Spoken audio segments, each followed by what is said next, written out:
call the hotel?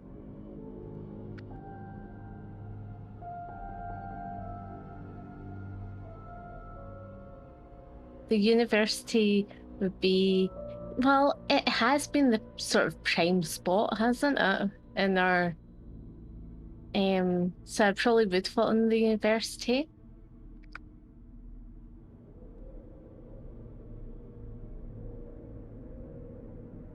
That's how, yeah, that's how I was going to call them.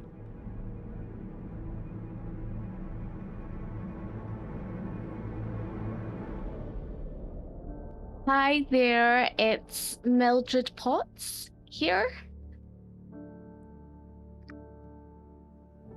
It was just to let you know that I'll be back in work in 2 weeks' time.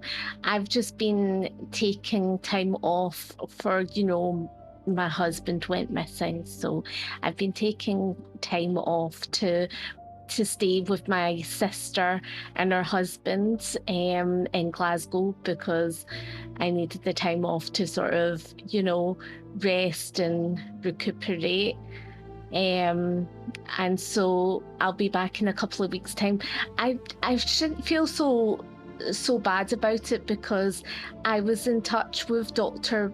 Bennett a few weeks ago, and he contacted me in regards to some of my students going to an expedition of one of his expeditions up north. So I agreed that he could take some of the students up north, but I've only heard from him by phone call. But apparently they're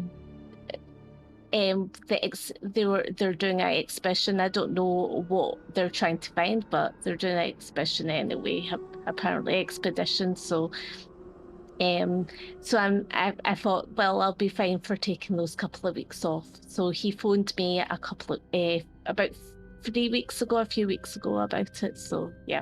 She lets you ramble on, obviously, trying to show some concern about your situation that she would be acutely aware of because of the gossip going on in the university over the past weeks. Yes, Missy Potts, that sounds fine. I'll pass your message on to the HR department about your absence. I'm sure they'll be wanting to get in touch with you. Do you have your sister's address so that I can get them to get in touch with you? Yeah, I give the you just give the address, my sister's address. As well as Missy Potts, I have a message here from a friend of yours, Mr. Finlay Young. He left a contact telephone number and a message saying that it was urgent for you to get in touch with him as soon as possible. Should you call the university? He's been trying to reach you. It must be about a up-and-coming expedition. There's one that's coming up in a couple of months' time of interest. So yeah, that would be great if you can give me that telephone number. Yeah, so she gives you the address at the St. Christopher's Inn and the telephone number that was left for it. Thank you very much. Have a nice day. And Cian, so Finlay has gone out for a walk. The cops are looking for you. You've been hunkering down. I'm not sure how often you've even stuck your head outside in the last day or so. Yeah, probably not often at all. One of the porters comes up and knocks on your room door. Mr. O'Dowd, okay, Mr. Young. No, not you. He's going to come up and knock on Cian's door.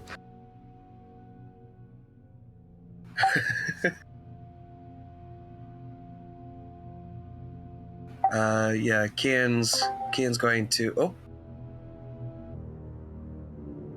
Yeah, okay. So long as I'm not holding everything up too much. It's been a day. No worries, man. No worries.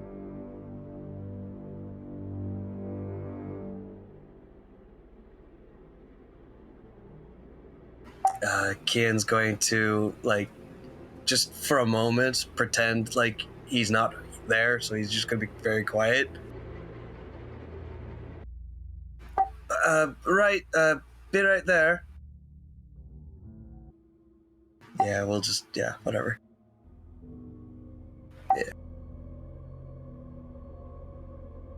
Yeah, Kian will go down to the lobby. He'll if I mean, I know I have Bruce with me. If Bruce is allowed, if it's not gonna like break any rules or anything like that, then I'll be trying to have Bruce with me as often as possible.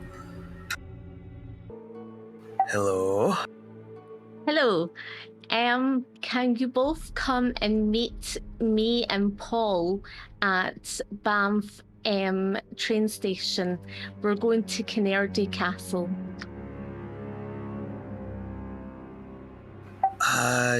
Did Finley not leave the message of the shite that's been happening here? I've organised a boat for you, a boat for you to go and then get on the train. So if you can go on the boat and then get on the train.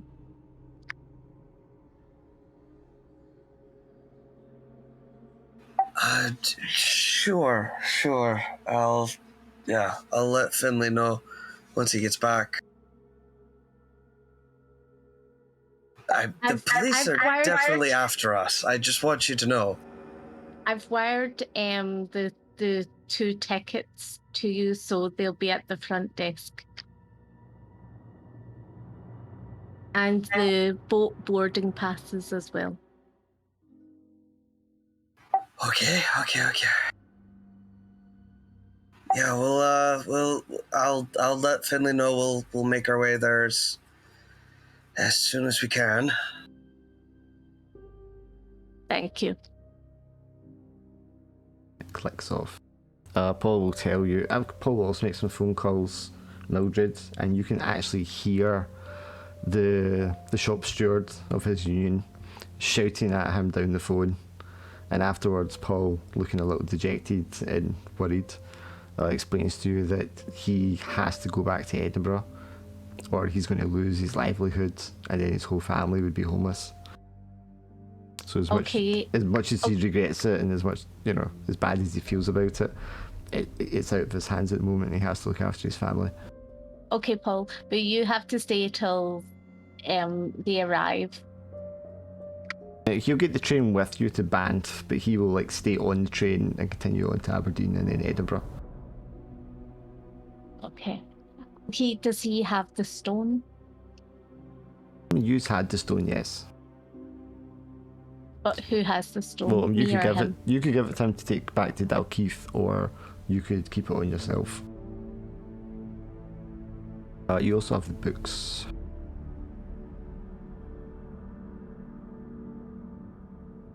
I might get him to take the books, and I'll keep the stone. Sure. Yeah, that won't be a problem. Finley, will you come back from your walk? Visit to the pub, whatever it is you're doing. To the hotel, where are you thinking?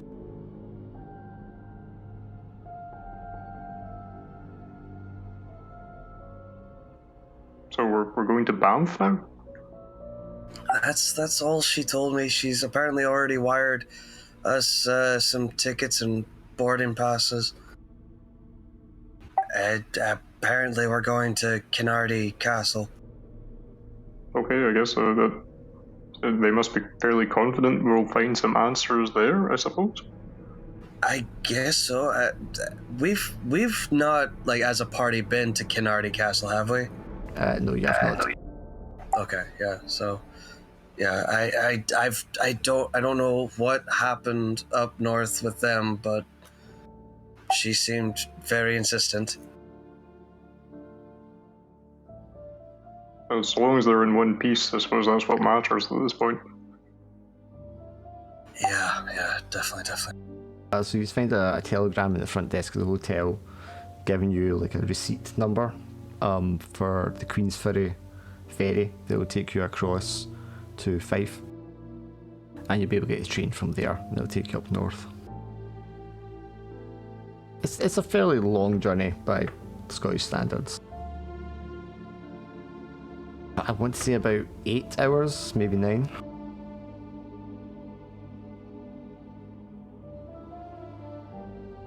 Where exactly is Banff on the map? I was just looking at it, but I can't actually get my eye on it. If you look at where Kinnairdy Castle is, it's 8 miles from Kinnairdy Castle. Ah, okay. It's a little north of it.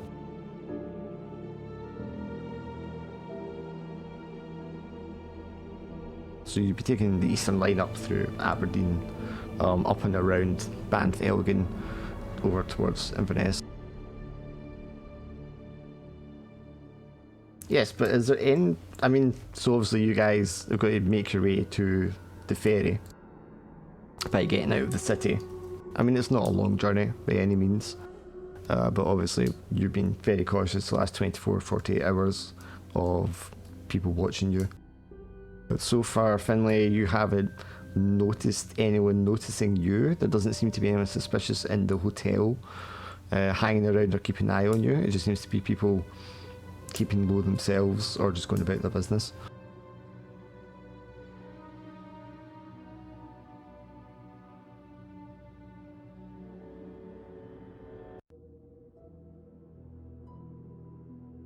And obviously at this point, I don't think you two have any artifacts on you, do you? Yeah, I don't think we've got anything left. I mean, we lost the ring, so I think that was the only thing we had. Yeah, that was actually the only thing we had was the ring. Did you take any of the tiers that were offered to you before? Oh, from Father Grimmond? Mm-hmm. I think he might have passed one to me? I think we might still have some. I think we took them into the crypt that time, didn't actually use them, so... Yeah.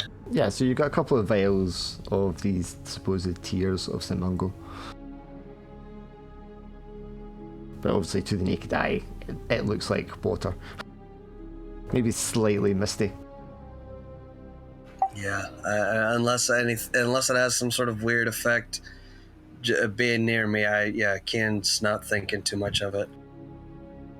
And you've actually slept pretty well, Kian. Really? Once your memories have returned and such, it's been quite peaceful, your sleep. Really now? Okay.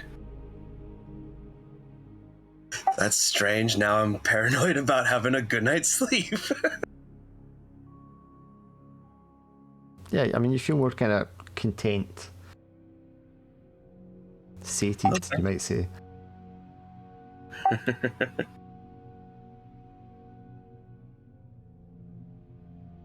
Sure, but is there anything particular or special you just want to do about the way you travel from Edinburgh city centre out to the coast? I mean, definitely trying to dress in a way that like hides as much as I can. You know, keeping like my face tucked into my jacket and hat pulled down. But other than that, I don't really think there's much else that I can really do. Yeah, I was thinking about that, whether we'd be able to disguise ourselves in any way, but I don't know if there's much we could reasonably do that would make us look any less conspicuous, so I don't know. I mean, you could go clean shaven, but you might stand out a little bit just by that fact in this time period. Yeah, no, that's about all I can do. You could, of course, Yeah. Sorry. Sorry, I was just going to say, I think probably we would look more conspicuous if we were like really well turned out, so yeah. I mean, you could pick up some like cheap clothes from somebody that's a slightly different style to what you have already, but I mean, the clothes you're wearing already are very everyday and kind of blend in very well with the crowd already. Yeah. Or you could do like an ID thing as well. Yeah, I mean, I could forge his papers, but yeah, I guess it might be I don't know if I would be able to do that without having access to the equipment I would have at home is the only thing. So. I mean, if you wanted to risk it, you could contact some underworld people you know in Edinburgh.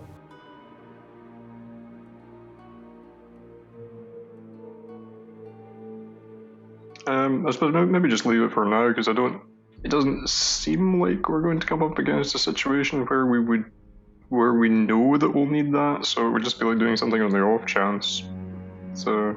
Yeah, I mean, that would also be a risk of exposure if they happen to know your contacts that you knew. As well in your time used, don't hear anything further about Father Campbell, so you assume that he's still in custody. Yeah. Do we still have any weapons in our possession at this point? I mean, would we have had anything left from when we went to visit his lordship's manor in Rum, or I guess we would have given those back? Anything you took with you to Glasgow, you would still have on you. Yeah, I should still have my shotgun at least. Yeah. Okay. Yeah, sure. I mean, that's definitely better than nothing. I'm not sure I would still have anything at this point because I think if we took something from the lordship's castle, I'm guessing it would probably be quite large and quite fancy, so I'd probably have got rid of it to avoid attracting attention. Well, I mean, I think you had the shotgun, which is, you know, a long double barrel hunting shotgun.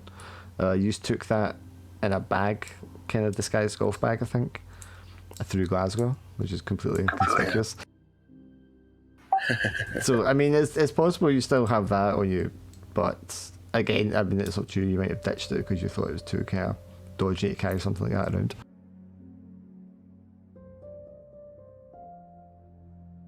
Plus, we left Glasgow in a bit of a rush.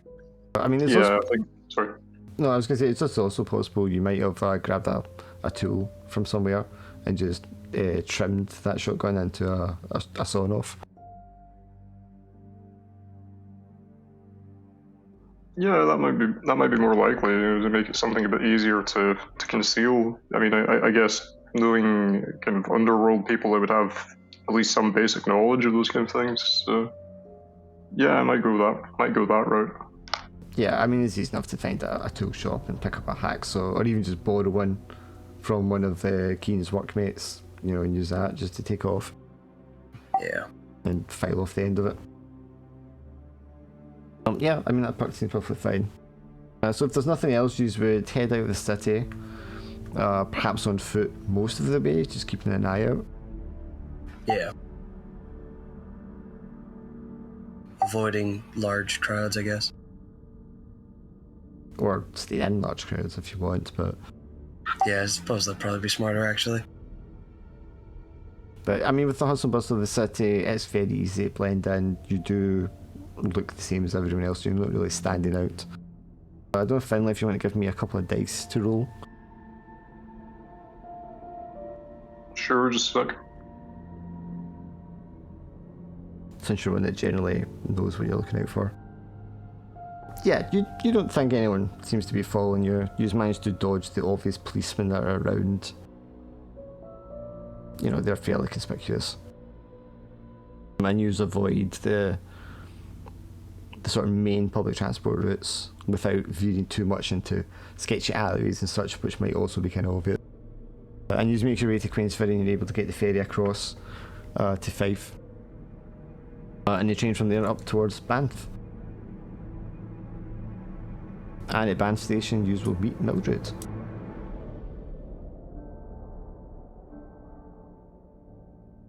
It's probably going to be 6 or 7 p.m.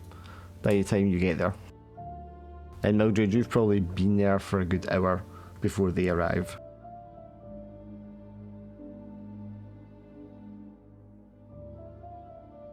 Hello? Hello. We have had a frickin' time. We have had a time too. I want to get away from public place to talk because we don't know what's around us. So let's walk somewhere where nobody can see us all. So Mildred's is saying this as you're in like possibly one of the most remote train stations you've ever been to. The town of Banff is not very large at all. And the train station is, although it'll be busy at kind of peak time, at this time of day it is definitely quieting down. Right, yeah. Private. So can I start, or is it okay if I start then? Just so you know, I mean you would have known because you would have looked it up, Kinnaird Castle is about 8 miles south of Banff.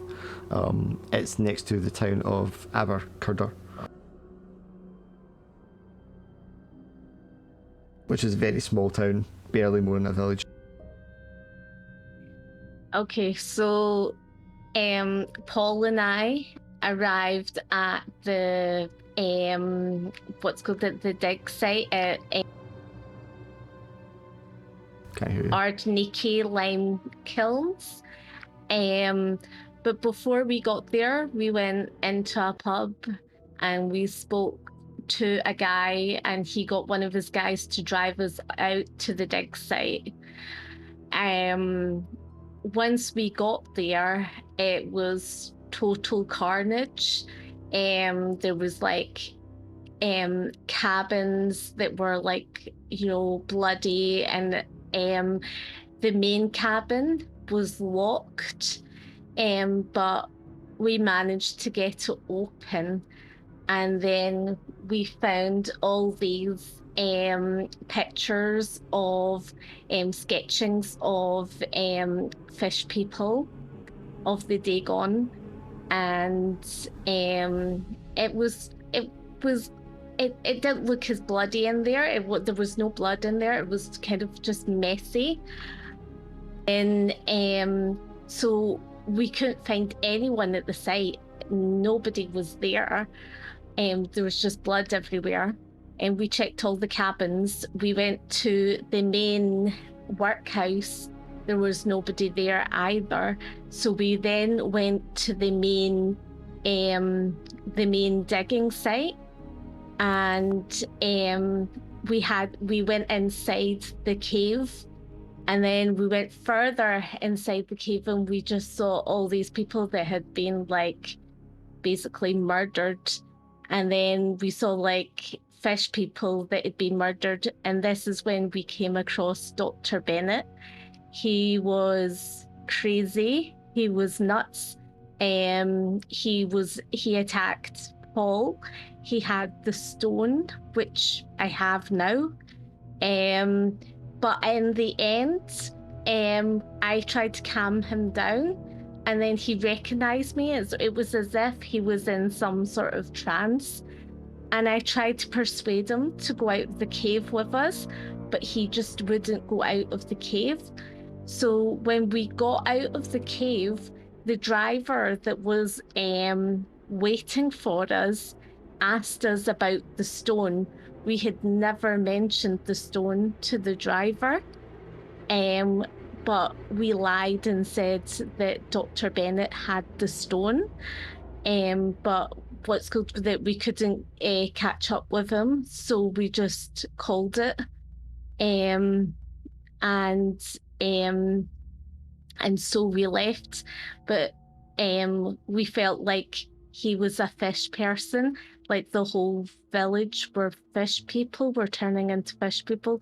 And then that's when we exited at the train station with the stone, and we just felt it was a close call, basically. So, yeah. Thoughts on this? Sounds like you're lucky to make your escape. Yeah, it was terrifying. How did you guys get on?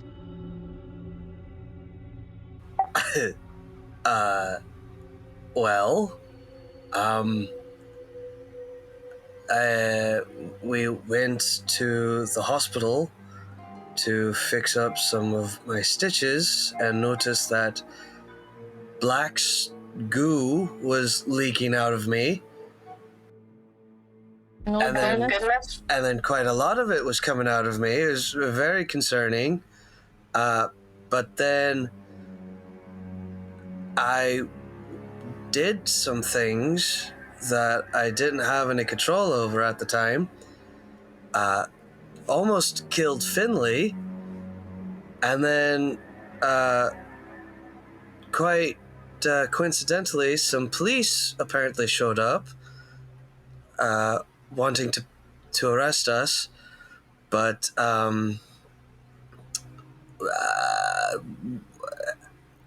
something that was used in my body went to the crypt, and when the police showed up after me, they were chanting something, and it was hurting. They had silver knives, and Finley showed up just in time to help fight them off. But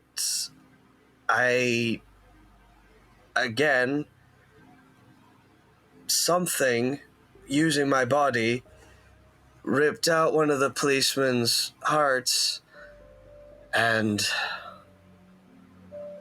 I apparently forgot a lot,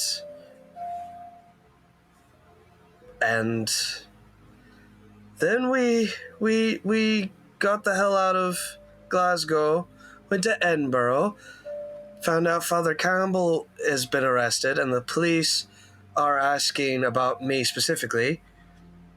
And eventually I managed to remember everything. And here we are at this stage. Oh, that sounds like a time. Sounds like Yeah. a time so bad. Goodness. Yeah, so again, sorry about that, Finley. Yeah. I was just gonna say you're looking well. What sort of treatment did you get? Certainly nothing holy. Oh, okay. Yeah, and Kian will kind of actually lift up his shirt to show the complete absence of stab wounds. Not even a scar. Oh, Yeah, did you go to a witch doctor? well, I'm glad you're finding light in all this. No, something is currently rooting around inside my head and is apparently fixing me up Okay. while it's making me rip out, hearts and taking bites out of them. What's your kind of facial expressions as he's telling this tale? Yeah, I think we'll probably be looking on with kind of resigned horror, I think is probably what I'd be going for. I will say, ever since that incident, Kian has been trying to not freak out Finley, but he understands I hurt him, so Kian's been caught in this really awkward I'm trying to give you space because I know I'm freaking you out, but I also want to help you. Yeah, because of course, while your scars have healed, Finley has scars because of you. Yeah. I think I would still be struggling to come to terms with all this. It's I think I would have we'd be trying to convey the sort of look of this would all be complete nonsense if I didn't know it was all true, How are you doing, Finley? Are you okay? I got a bit hurt in the scuffle with the. Well, I mean, we call them policemen, but I don't think they were ordinary police somehow. But I got a bit hurt in the scuffle with them, but we were right next to the hospital, so I was able to get it treated quite quickly. But yeah, I think I'll be all right. Otherwise, it's nothing major. So basically, Paul had to go to the go back home because he was going to lose his job if he didn't go back home. Paul has the books, and I have the stone.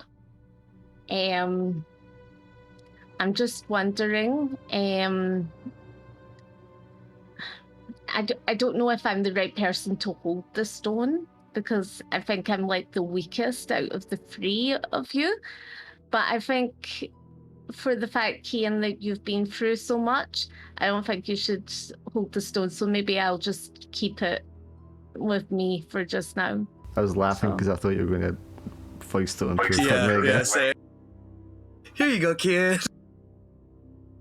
Actually, on a side note, the stab wound is gone, but is the mark that the ring left, is that still there? Oh yes.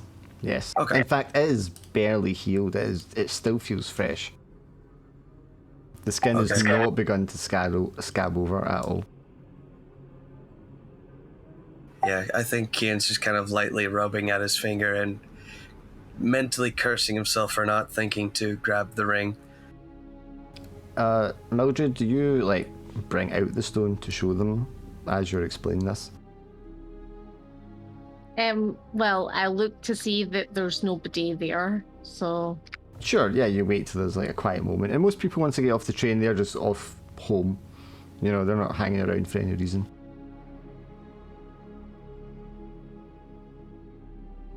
But yeah, I mean, if you're going to pull the stone out to show them, Cian, So- at the sight of the stone, your eyes, you have an intense eye strain, your forehead throbs, and you have to like shut your eyes and look away from it. Fuck. this I'll put it back in my bag. So Dr. Bennett said that there was two groups of people that wanted the stone. So the Dagons, and he never specified, but it was Arkwright and the Dagons. So Arkwright was working with Michael Thomas. yes, and working with Dr. Cullen. The name Michael Thomas, as you say the words, Cian, I mean, it feels strange to say his name now. You can't quite put your finger on it.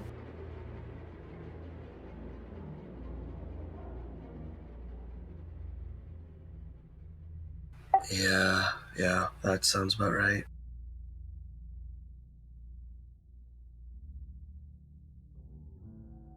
So Paul and I were thinking that in Kinnerdy Castle, there could be the first part of the stone could be there. What makes you think that? It was just all signs pointed in that direction, as in where the stone was, the second stone was, and where we had looked, and we felt that it would probably be in the castle, especially from like research as well. So we were thinking, let's check it out as a place to just check out and just make sure, you know. And I think as well, because, you know, what you guys have told me about your journey, Kinnerdy Castle might be actually a better point, you know, to do some research anyway and keep out of the limelight of Edinburgh and Glasgow. Yes, staying out of the light would probably be a better idea. And as you say this, the sun is beginning to set. In about 40 minutes, an hour's time, it will probably be dark. I think we go to a hotel and then we make our way to Canardy Castle the next day. I think we just get like one room and we just share. So the town of Banff... Finley, you can pretend to be my husband, and Gian, you can be like the brother-in-law, so that we don't have any, or we could just be brother and sisters, two brothers and a sister. Maybe that's fine. Maybe we'll just do that then. Right. Can I just ask, what's Bruce's reaction whenever the stone was out and I was having a reaction to it?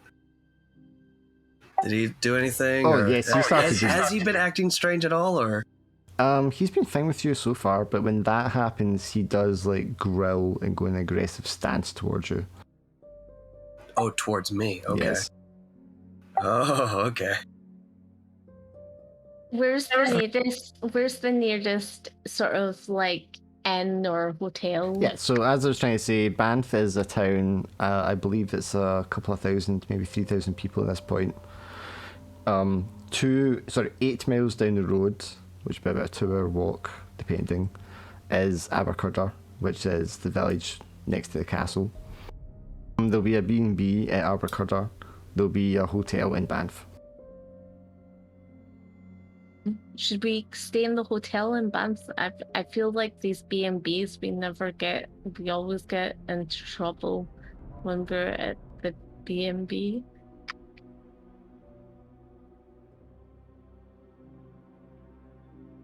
What do you think, Finley? I feel a bit out of place here. It's with not having been here before, but I suppose probably a local B&B would be worth a try at least. I mean, I guess we kind of know, we've been through this situation before, so I mean, so long as we keep watch during the night, I think we would hopefully be okay. So you'd be more in favour of walking to Abercurder in the dark and then getting a B&B there, or would you rather stay in Banff? I think I would probably prefer to stay in Banff for the meantime. I think trying to travel in the darkness would likely be putting ourselves at risk. But you'd rather get a B&B in Banff rather than stay at the larger hotel?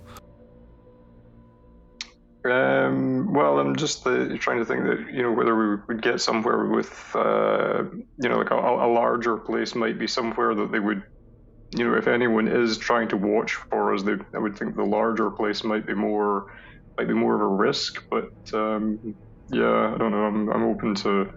I mean, if you both feel strongly about going for the larger hotel, I'm okay with that.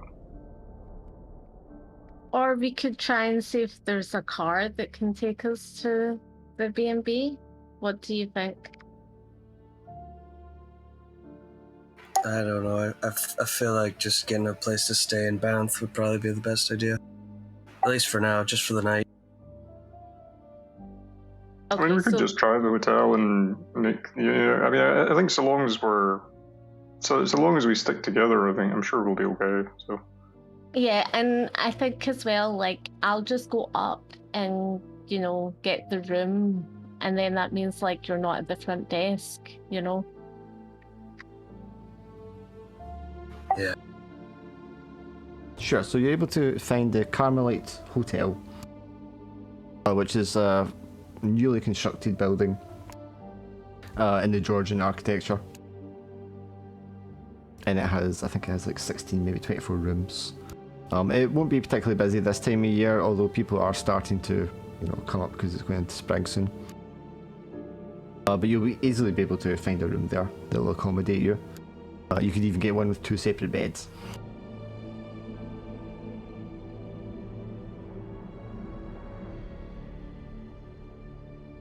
Okay, could I have a room, please, with 2 separate beds? Do you have a third bed as well? Yeah, so it's a skinny, sort of weather-worn looking Highlander guy. Very, very soft accent. And he's very friendly and welcoming. He's like, yes, ma'am, that's no problem at all. And he gives you 2 sets of keys, one for you, one for the gentleman. And he explains to you when breakfast is in the morning. You have missed dinner already, but they do provide a late supper if you want.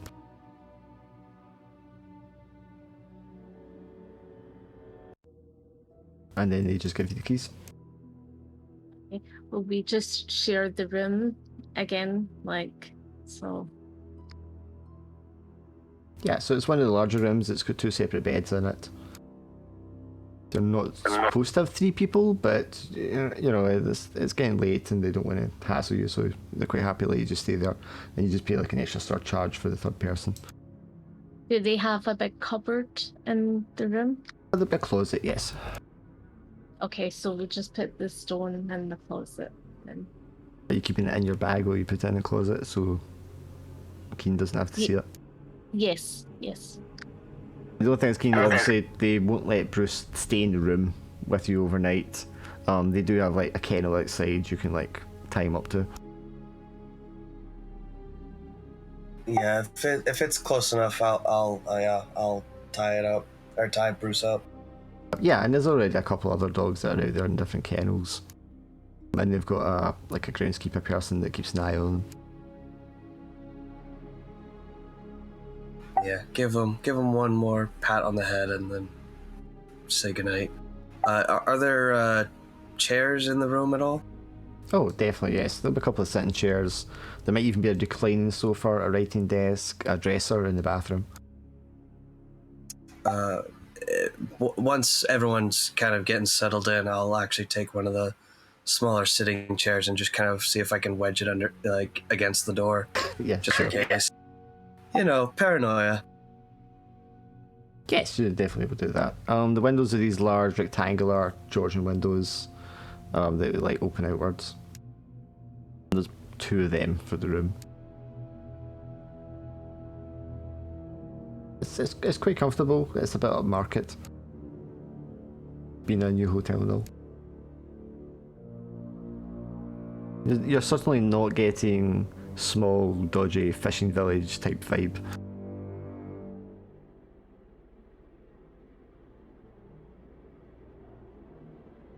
So, who wants to take the first watch? Yeah, I mean, I could take it if everybody else wants to get a rest, sure. Thanks, Finley. I mean, you're the one that's still injured, Finley. If you need, I can do it as well. I was just asking. I can take the first watch if anyone's, because I've been quite rested on the, the train and stuff. So I don't know, Finley, if like what you've been like when Keen's been up at night, or when he's been sleeping and you've been keeping an eye on him. Yeah, I would probably be trying to kind of keep an eye on him just in case anything strange should be happening. So yeah, I might actually be a bit rattled by this time. Yeah, so Millage, I think you probably noticed as well, while Keen looks like the best he's looked since you've met him. He looks very, very well rested. He looks like he's got the sun about him, rosy cheeks. But Finley's looking, a little like he's not slept very well the last couple of nights. Finley, you sleep. I'll take the first watch. Okay, I would appreciate a rest if you feel comfortable doing that, then that would be very kind. Yeah, that's fine. And finally, you're able to fall into a deep, dreamless sleep and get a good, comfortable night's rest. Swindle, you just toss and turn, and it's too hot and then it's a little too cold, and you just can't get comfortable.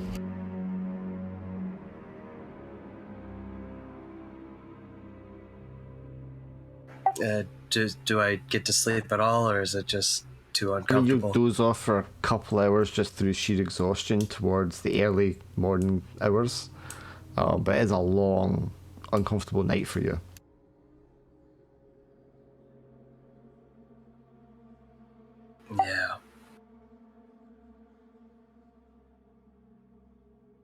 But with that, it's morning, breakfast is served, Bruce is outside.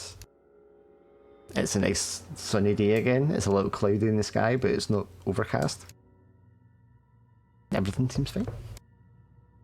I'm like, I want some breakfast. Sure, and they'll lay it on you with the full breakfast: eggs, beans, bacon, sausage, black pudding, white pudding. Yeah, Keen will dig in as well, but he'll. I think anywhere, whoever has the stone, Keen's going to give them a wide berth.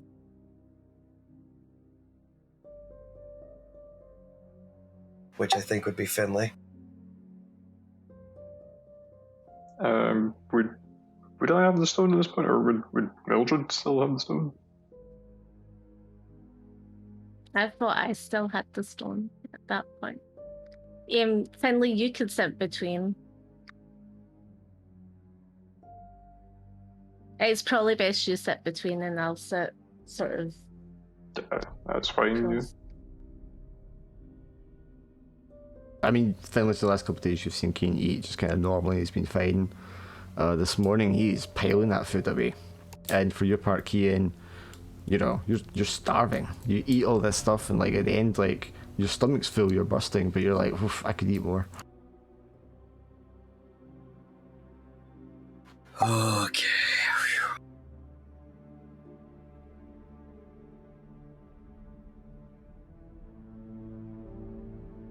Well, it looks like a glorious day, doesn't it? So I think we can start getting on our way. If Kian, you want to get the dog, and then we can head. His name's Bruce, not the dog. And yes, I will get Bruce. Okay, you get Bruce. So Bruce he's not grilling or barking at you or anything like that. He's not aggressive towards you, but he seems a little, you know, when you're reaching out for him, he's a little unsure of you, which is highly unusual. Come on, boy. It's still me. Yeah, so I mean, he steps back a little bit when you go for him and circles around you a couple of times before he kind of feels comfortable enough to let you get his collar.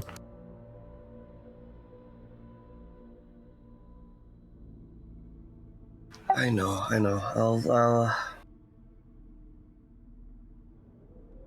I'll figure it out, Bruce. Don't worry. So how would you like to get to Abercurder? It's 8 miles. You could walk along the road quite easily. There will occasionally be a coach or a motor vehicle bus running to and from between Banff. I mean, now that it's daytime, I don't feel quite as unsure about walking, but I feel like the quicker the better.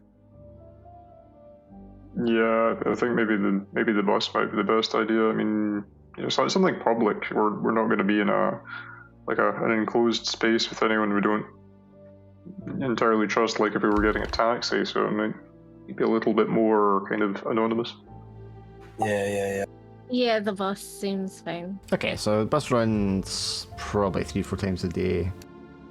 It's pretty empty when you're getting on it. Nobody's really going to the village this time in the morning.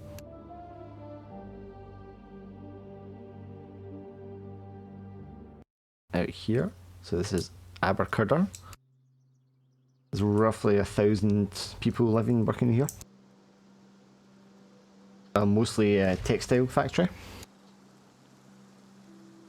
A couple of them will be, you know, working the farms around the area as well. There's like a large square central part that most of the newer parts of the village have been built around. And the buildings are a little older. But it's a standard fare. You can see people going to work this time in the morning, kids run back and forth on the way to school. There's the kind of shops you would expect: butchers, grocers and such, cobblers and all that. So it seems very ordinary, quaint. You especially, Finley, are, you know, comfortable in being around these kind of villages most of your life. Yeah, I think I would find it fairly reassuring being in somewhere like that. Yeah. And of course, there's no sign. I mean, you might see like a constable doing the rounds, you know, telling kids off and such, but you know, there's not a police presence here.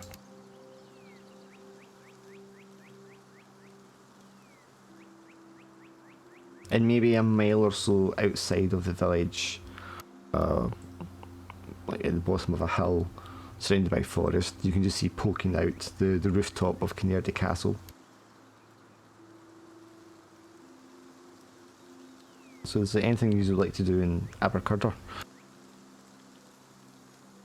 Nope, just following Mildred's lead.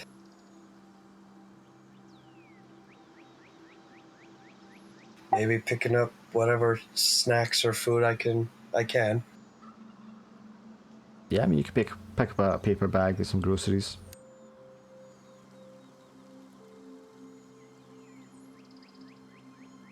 Well, Just feeling an unusual snackishness. So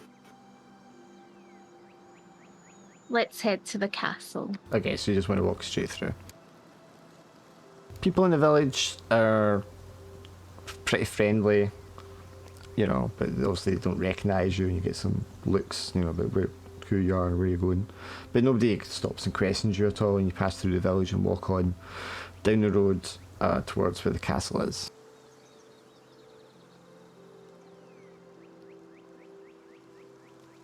And the castle sits along a very, very long drive-through. The grounds have an outer wall with gates, and those gates are like locked. It's not difficult if you wanted to just like clamber over the walls at some point. You know, there's trees and rocks and stuff you can use to get over. But there is a big sign on the gates saying closed for sale under offer.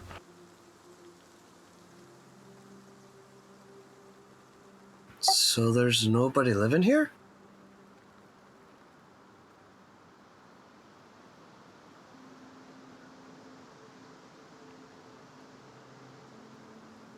Let's inquire to have a look around.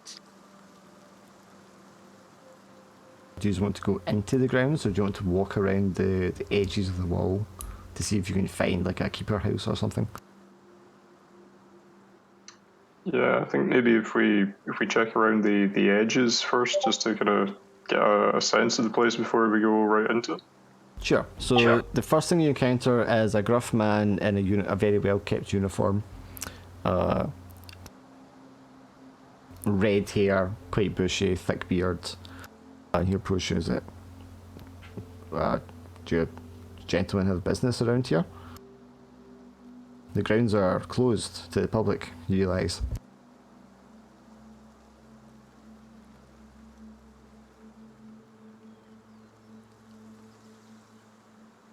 Hello.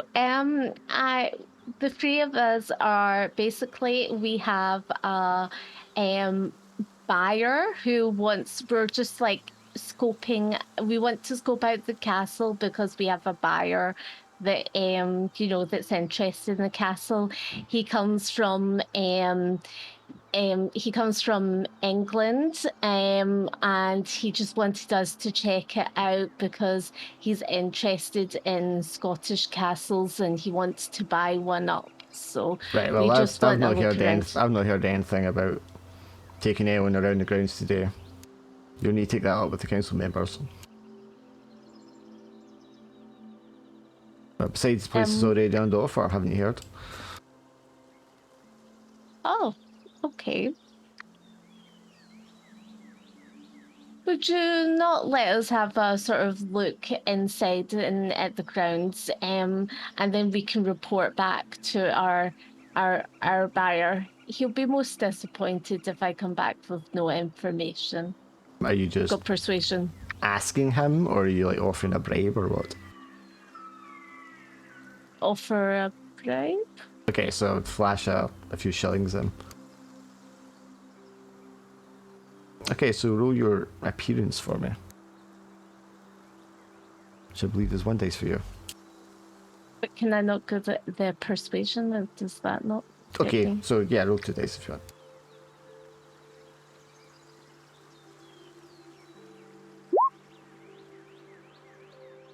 Can I see the 4?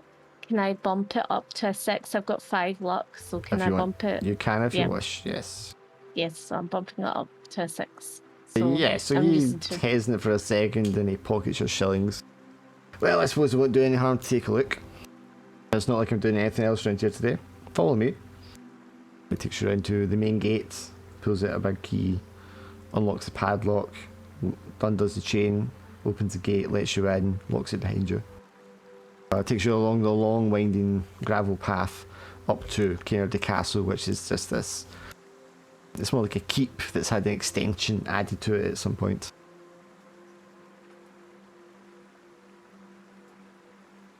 And although it looks very well kept, there's no signs of life.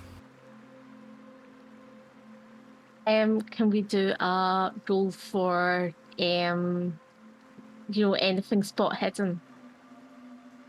Of course you can. What kind of thing are you looking for? Just looking for anything that's remotely sort of, like witchy or demonic or anything like Witchy or that. demonic. Sort of like, or cultist. Sure. Does anyone else want to have a look? Yeah, I'll join in on the spot hidden. I got a 6. If you want to roll an extra dice each, if you just want to chip in. She rolls or I roll? Well, you can roll dice, and then, yeah, Finley can roll dice. Oh, Jesus. Yeah, Mildred, you can spot like high up on the side of the chimney is a carving. You've used to seeing these buildings as sort of crests and coat of arms that have been etched in, but this one is unusual in that it almost looks Egyptian, and you would identify that because of your history knowledge. For your part, Finlay, you can tell that no one's been here for a while. You can see like the dust on the inside of the windows.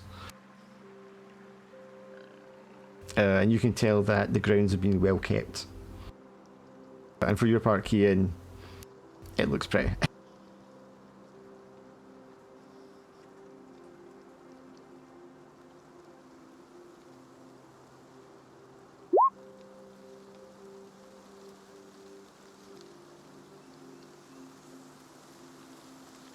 Yes, but this patrol... Sorry, there you go. Oh, sorry, no, you're fine. No, so the patrolman, he's standing there and just letting you look at the place. He's kind of standing around impatiently, fidgeting. It's like, so, this lord that you're representing, what's his name?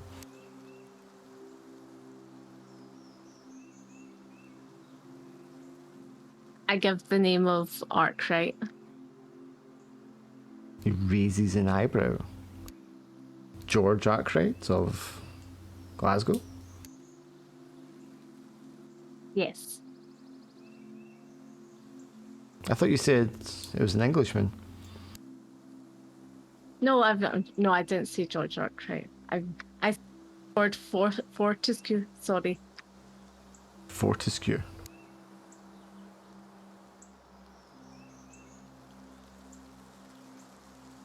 Gives you a suspicious look.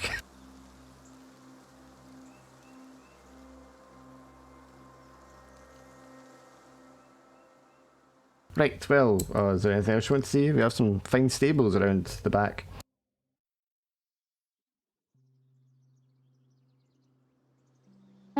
Yes, if you can take us further inside, if we can have a look.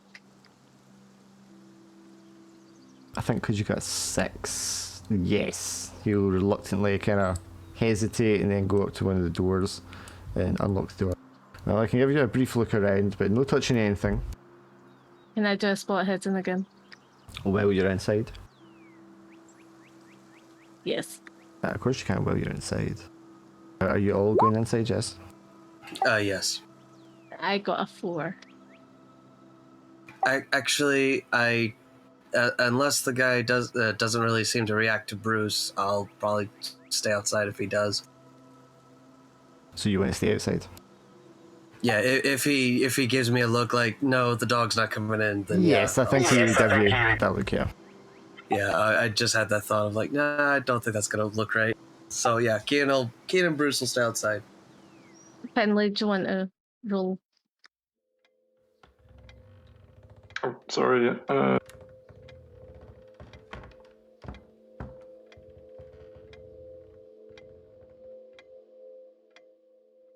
Okay, so he takes you and Finley inside. There's, as you expect, there's a dining area, there's a kitchen area. It's not anything fancy, but I mean most of these northern castles aren't. They're more functional. But what piques your interest is when you're when you're just briefly kind of swanned past the study. There's like various maps and markings and journals and pieces of paper left out. Whenever this place was left, someone clearly was in the middle of some serious research. Can I ask who owned the castle before?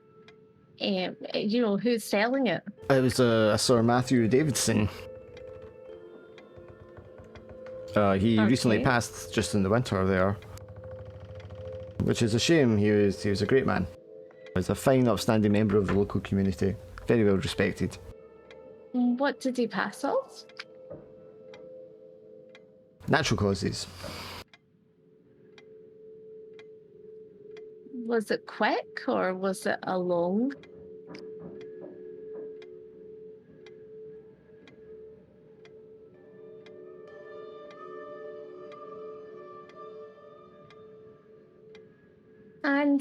And you said it's under offer. Who's the person that's under offer for? Maybe I can, my what's called George Fortescue would really want this castle. So if I can speak to the person that, that's connected to the other offer. Can I do a persuasion again?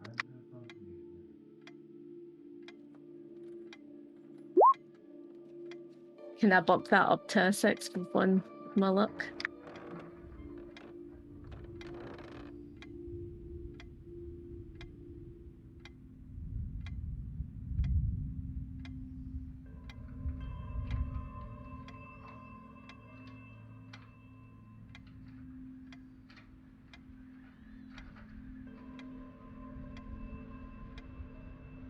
St. Thomas Inns. But yes, I'm sure there's a romantic notion to reclaim one's ancestral home, but if truth be told, Davison was a pillar of the community, and we're very sad that his passing has come about and the castle must change hands in this way. But it's very important to the local community.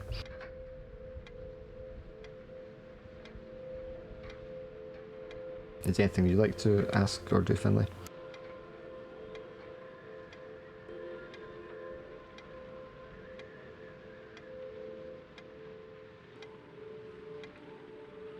So, have you lived here all your life? Sorry, is there anything you want to do or ask Finley?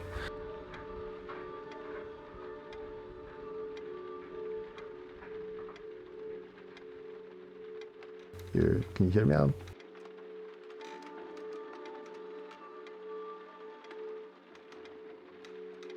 I guess not. Oop.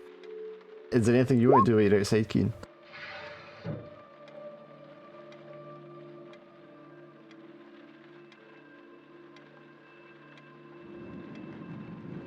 Can you hear me, Keen? I can hear you. Sorry, I was just waiting to see if Finley was talking. Yeah, no. If the guy's preoccupied with them on the inside, then I'll take a walk with Bruce around just the outside, just to kind of see what I can see. If there's like a cellar entrance or anything like that. Yes. Why don't you give me a dice roll? Just the one, or? You have spot hidden, don't you? Yeah. Yeah, just roll one dice. Sorry, Finley, I was just asking if you wanted to ask or say anything to the guy before it cut you off. Kian, you will find the entrance to a cellar, which has been locked and padlocked. It doesn't look as if it's been disturbed for a while, but the padlock does look quite new. The ground around it, any like recent footprints or anything like that? No signs of anything being dragged or moved. No decent footprints, no. Okay, yeah. I'll just continue just kind of wandering about the grounds. Under the guise that I'm walking Bruce, and Yeah. I don't know. I think since you got a 6, you do notice a little out someone has attempted to cover up evidence that there has been a fire of some sort lit. You know, they've like scuffed dirt with their shoes or whatnot, trying to put it out and cover it up. But there is several sets of feet standing around this area. Oh yeah, I'll definitely have a look over that area as well. Yeah, so Finlay, is there anything you want to ask or do while you're inside? Are there any particular local points of interest around the area that we should possibly know about that might make the site seem more attractive? I mean, the man we represent, we think would definitely be interested, but something like that might just sweeten the deal for him if there was, any kind of local myths or legends that might be attached to the place. Just makes these things all the more attractive. Well, I can't say it's a great deal to attract someone coming all this way up here from England. You know, it's a fairly standard fare. You have the grounds for hunting, farming, fishing. You're next to the River Tevern, where it joins the Ochotol Burn. There's 3 churches in town, which are at least 2 of them are a few hundred years old. There's some nice cottages with long gardens on the estate grounds. There's a war memorial that we built in town back in 1920 for the soldiers from World War One. But I mean, other than that, the only thing really in town is the linen factory. Of course, there is a tale that the original proprietor, the builder of the castle, was some sort of weather witch. But that was, medieval nonsense, of course. He, in fact, invented some weather prediction devices, which were very popular. I see. It sounds quite charming. What sort of thing was it? Was it like like an astrolabe or something for divining the weather? I mean, does anything like that still survive? I believe it's some sort of barometer device, or something to do with the air pressures. Yes. But at the time, he was actually tried for witchcraft by some of these. I think it was some of his competitors in the local area. I think because of that, the castle has had a reputation for being some sort of a focal point for mysticism, which is ridiculous nonsense, of course.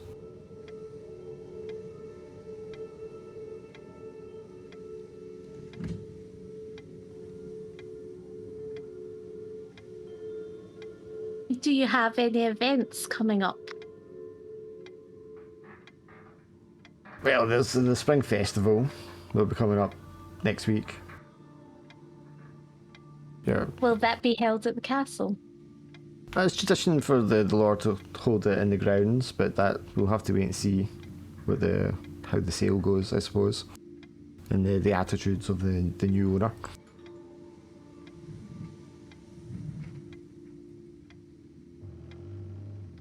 Interesting.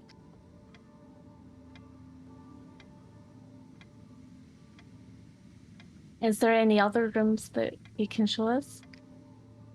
Yeah, so he takes you around the bedrooms, shows you some of the bathrooms and such. It's all an ordinary affair. There's nothing like stand out about them.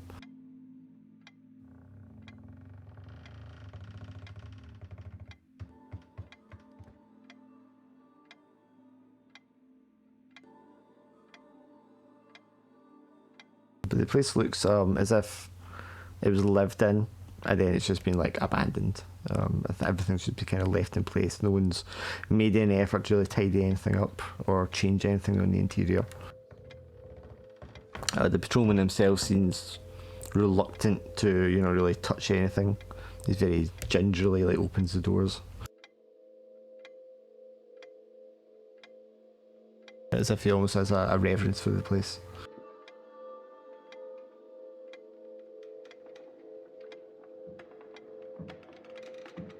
So, what would you like to do?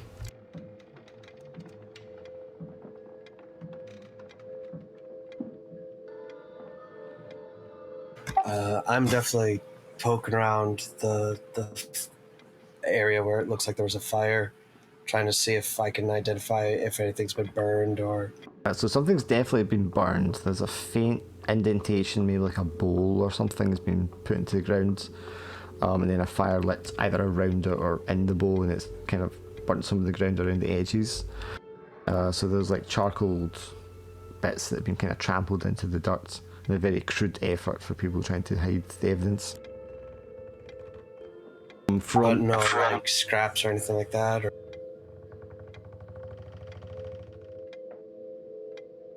Yeah, sure. There's some scraps of paper there, just like the corner that hasn't quite burned away. Someone stamped it a little too early and it's just been squashed into the mud. You can see there is some handwriting on it, which, although you don't read it or understand it, it looks a little familiar to you. It's almost comforting for you, Keen.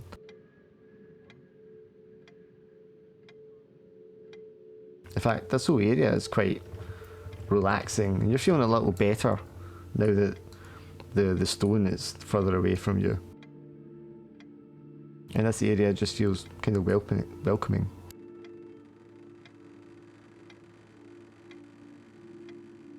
Kian's just going to just say out loud, to nobody in particular, what is this?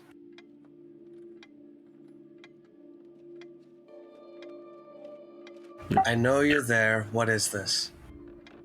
So I think you have a power attribute, if I'm right.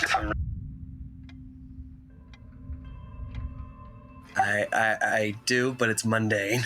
Sure, so roll 2 dice for me.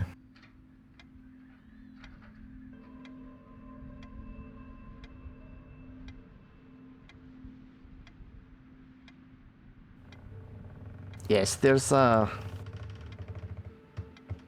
I don't want to say an urge. But yeah, there's a sense of belonging, a sense of being about this place. It's the castle itself in particular. But you can't place anything particular about it. So just a sense of familiarity.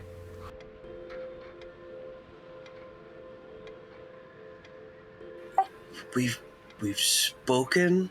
You're in my head.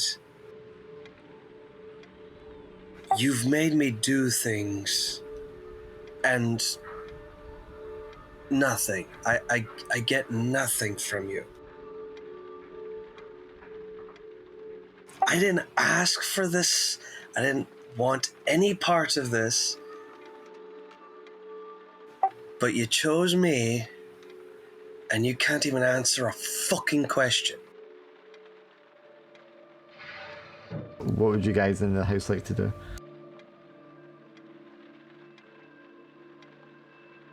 So the patrolman's kind of like hanging back, letting you look in rooms, looking at his watch. Maybe you see the stables that you mentioned earlier. I think perhaps we should see the capacity of the outbuildings as well. That our patron is interested in the outdoor pursuits, and I imagine he would like to know about these things. Aye, of course. And he turns his back to you. As you pass the study again, both of you peer in and catch sight of the research that was going on there. Mildred, I mean, you can tell, there's all kind of research papers and stuff lying out, the kind of thing you would have if you were heavily into a project. in Finlay, because sometimes you're up all night writing things and crafting things. You can tell as well there's a great deal of kind of work going on in there. But as you are, tracing your way back through the building, the man is in front of you with his back to you. If there's anything you'd like to do.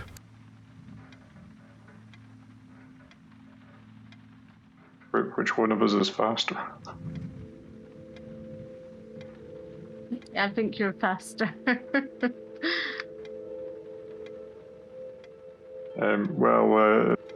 In that case, I might try and surreptitiously slip away for a moment and see if I can pocket anything of particular interest while we're here.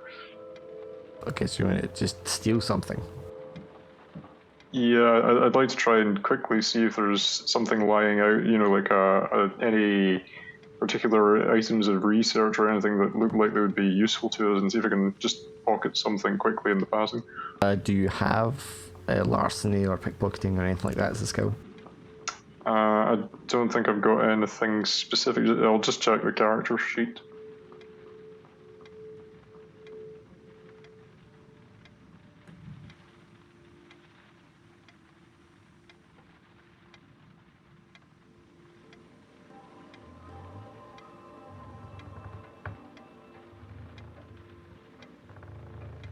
And Keane, you're asking this, the thing inside you to like speak out. I'm assuming you're kind of like reaching in to try and like goad it out of you. Yeah, I'm definitely have no idea what the fuck I'm doing, or if what I'm doing is even possible. But I'm definitely trying to talk to this thing, trying to get something. Making a concerted effort. Okay, roll your 2 dice for me again.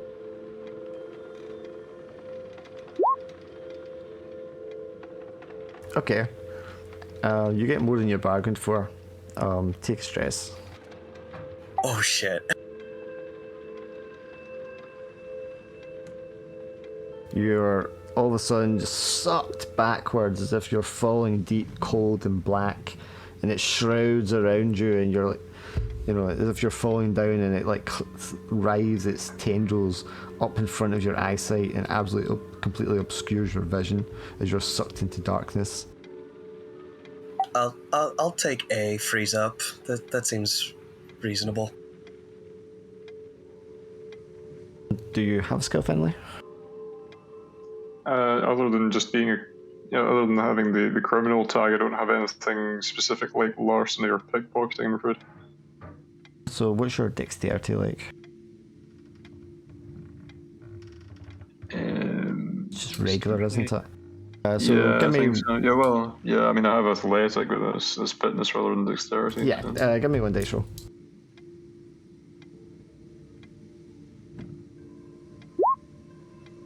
Ooh, I think I would like to use some luck on that one. Sure. So 3 luck will take you up to a 4, which is partial success. Or if you want to go mad, you can bump it all the way up to 6. I think I'll just take the partial success in that case. You swipe up a few papers and a scrolled map that are lying on the desk that looks to be the most kind of recent things that have been worked on, in the hopes that they're the most relevant. And you just swipe them up and pocket them. Maybe like sit them just in the inside of your belt. Mildred, you and the patrolman step out the front door, and then as you do, you see Keane just off to the side on some of the lawn. He's down on his knees with his face up to the sky, just like hands drooped down by his side, staring upwards silently. His dog is running around circles around him, barking. The patrolman's like, what the hell's he doing? Oh, goodness me. I'm afraid our companion suffers from epilepsy, you see. He must be having a seizure. Quickly, Mildred, would be better have a look at him and see if there's anything we can do. Yes, let's have a. You run over to him.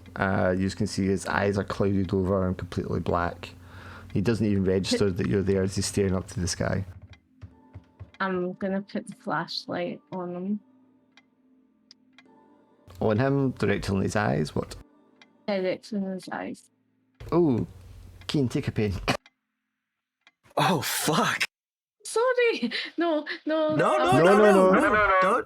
Don't be sorry. You don't You get- do you. You don't get to just pull back everything you're doing. No, Okay. you do you, girl. You're fine. This is great. While you're enveloped in this darkness, Cian, as you're falling down into the ground under the castle, into a cold stone chamber. And there's something in there, and it turns around and tilts its head questioningly.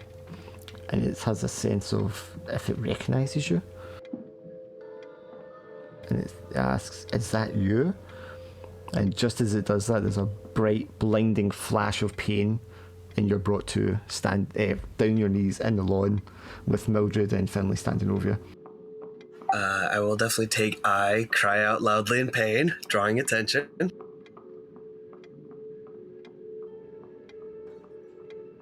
Ow, what the fuck?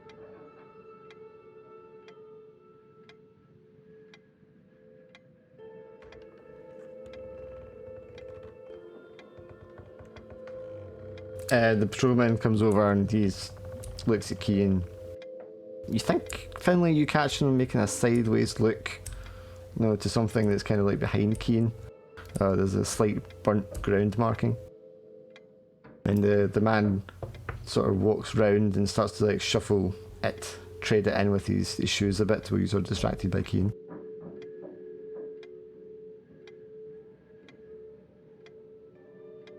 Okay, so what'd you do? And Ian, are you alright? Bill Finley's like asking Keen if he's all right. I'm a bit cautious of this guy because of the George Arkwright of Glasgow, so I feel like he's with the cult. So Right, okay. But I mean, you obviously can't say that to the others just now because the guy's within earshot. So what would you like to do, Mildred?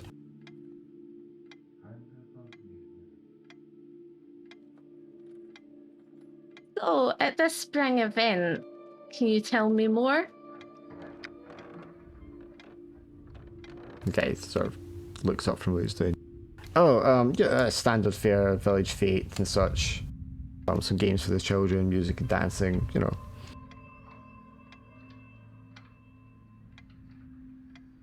Is your friend alright there? I think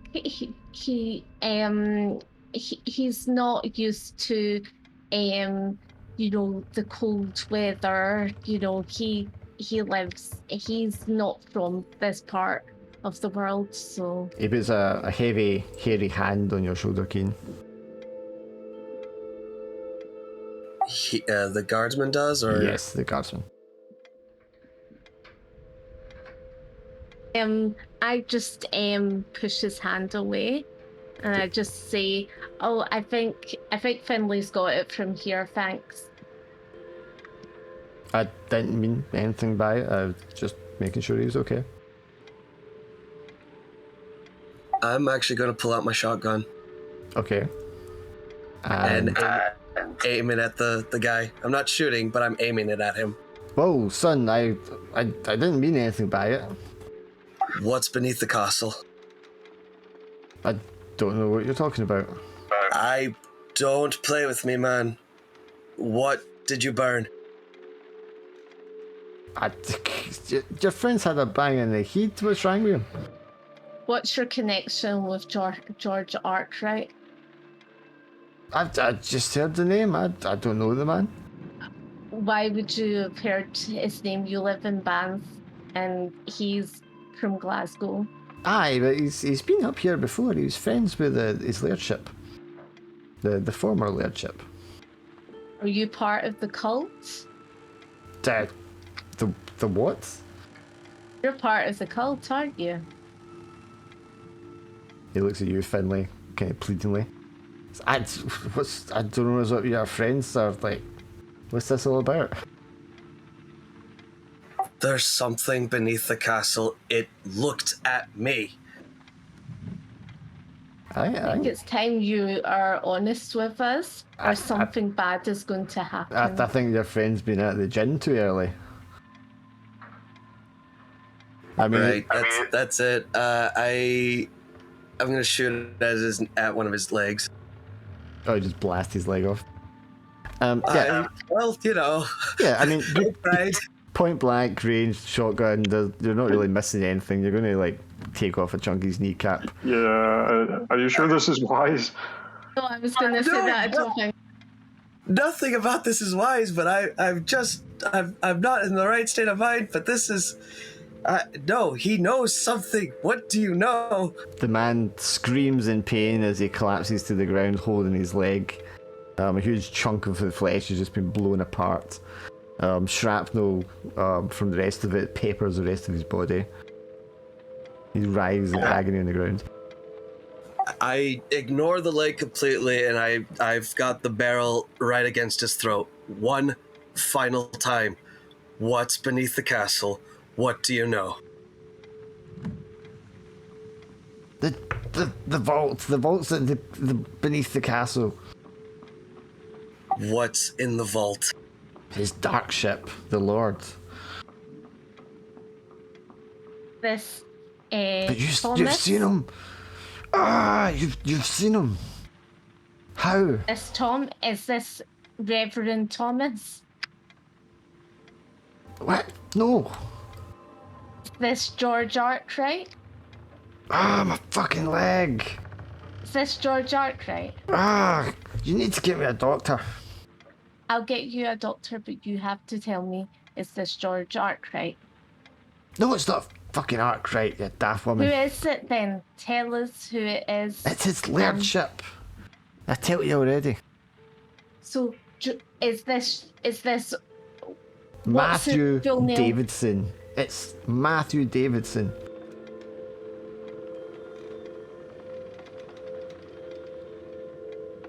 Wait, didn't he just say Matthew Davidson died? Yes, he did. But I thought Matthew had died.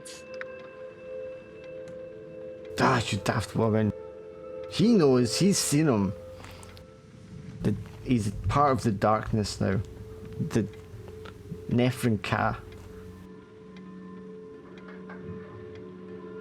What's the Netrin Can? He just starts to kind of laugh despite the pain. He's clearly going into shock. Fuck. All right. You don't know. How can you come here asking about the cult and you don't even know what you're fucking talking about, you stupid woman? Yeah. I'm going to. While he's still conscious, I'm still holding the shotgun with one hand. I'm gonna try to rifle through his pockets, grabbing like keys or whatever he's got. Oh yeah, I mean he's got a belt with a big keychain on it. Yeah, I just sort of chuck that at Mildred or Finley, and I'm rifling through everything he's got in his pocket. It's all he can do to like try and stem the bleeding from his leg. Yeah. I don't like this about his leg though. Finley, what should we do? I feel now we're in a really bad position. I've never been in this position of someone getting shot in the leg. If Kian's taken his belt off, I'd like to take the belt and use it to try and tie up the man's leg like a tourniquet. Yeah. He's fucking one of them, Mildred. It doesn't matter. It's here. Could you roll 2 dice for me, Keane?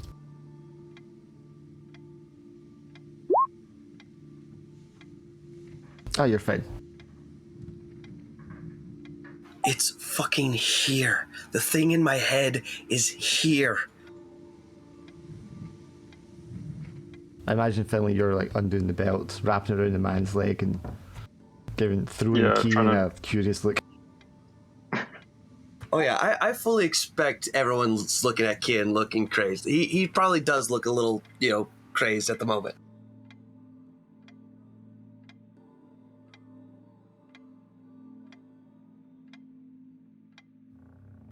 Just also out of curiosity, what's Bruce's situation? He's been barking this entire time, and once the gun goes off, I don't know. I mean, is he a hunting dog? Is he trained for that?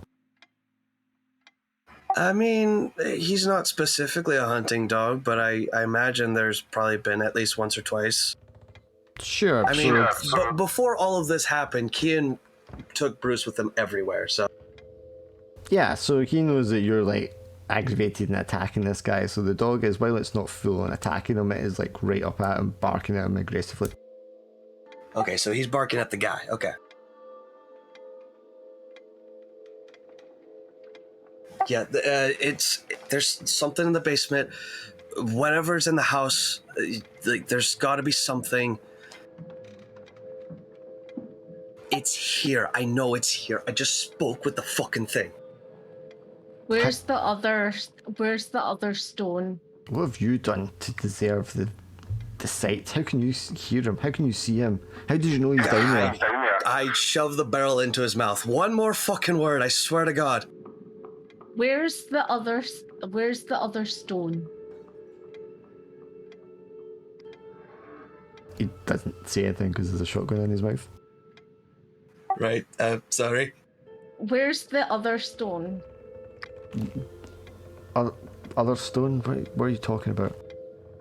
The stone. I'm Where fucking is it? dying here. I can't be talking about fucking stones. Finally, can you just try and fix his leg as best you can? We need him, okay, sort of. So I'll I'll help you with trying to get the bullet out of his leg. So Sorry, I was going to say, I don't think we can remove the shot, but the best we can do for now is just to tie it up and try and staunch the bleeding. I'm sure there's probably something inside. Let's just get him out. Get him inside.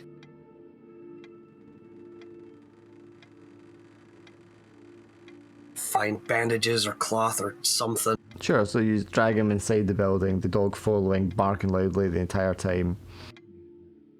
The man is losing consciousness just from loss of blood. You can see the paleness in his skin. You wrap your belt around him firmly and try to stem the bleeding as best you can, but it's a grievous wound. You just get inside and rummage around in the kitchen. You're able to find some spirits to pour over to try and disinfect it. I imagine there's definitely sheets or towels or something you could use as makeshift bandages to try and wrap around and again stem the bleeding. I don't know if you want to roll a dice for me, Finlay. You're a trained medic, aren't you? I don't think I have actual medicine. I'll check to be sure. I don't think I've got medical training. It's military training, isn't it? Yeah.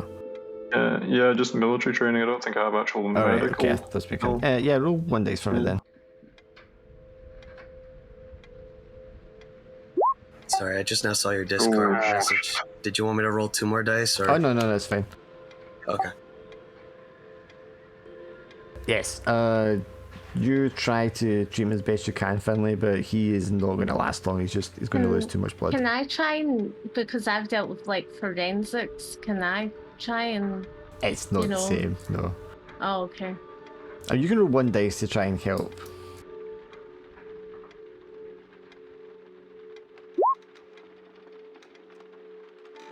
Okay, Okay, what so does that do? there's a chance if you took him to town right now that he might live. I think we need to take him to town. Ah, fuck! Kian just storms off and is looking throughout the house. Keen, as you kind of storm through the house, your attention is also drawn to the study, which is plastered with writings and scrawlings and maps and such.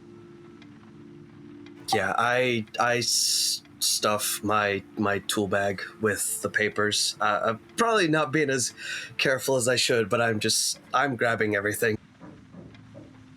So there's obviously like a library of books on the wall as well. You can like look for tomes. Yeah, I'll give a quick cursory glance. Anything that seems to stand out to me. Yeah, and you're just doing things. So just roll 2 dice. We'll use the burst.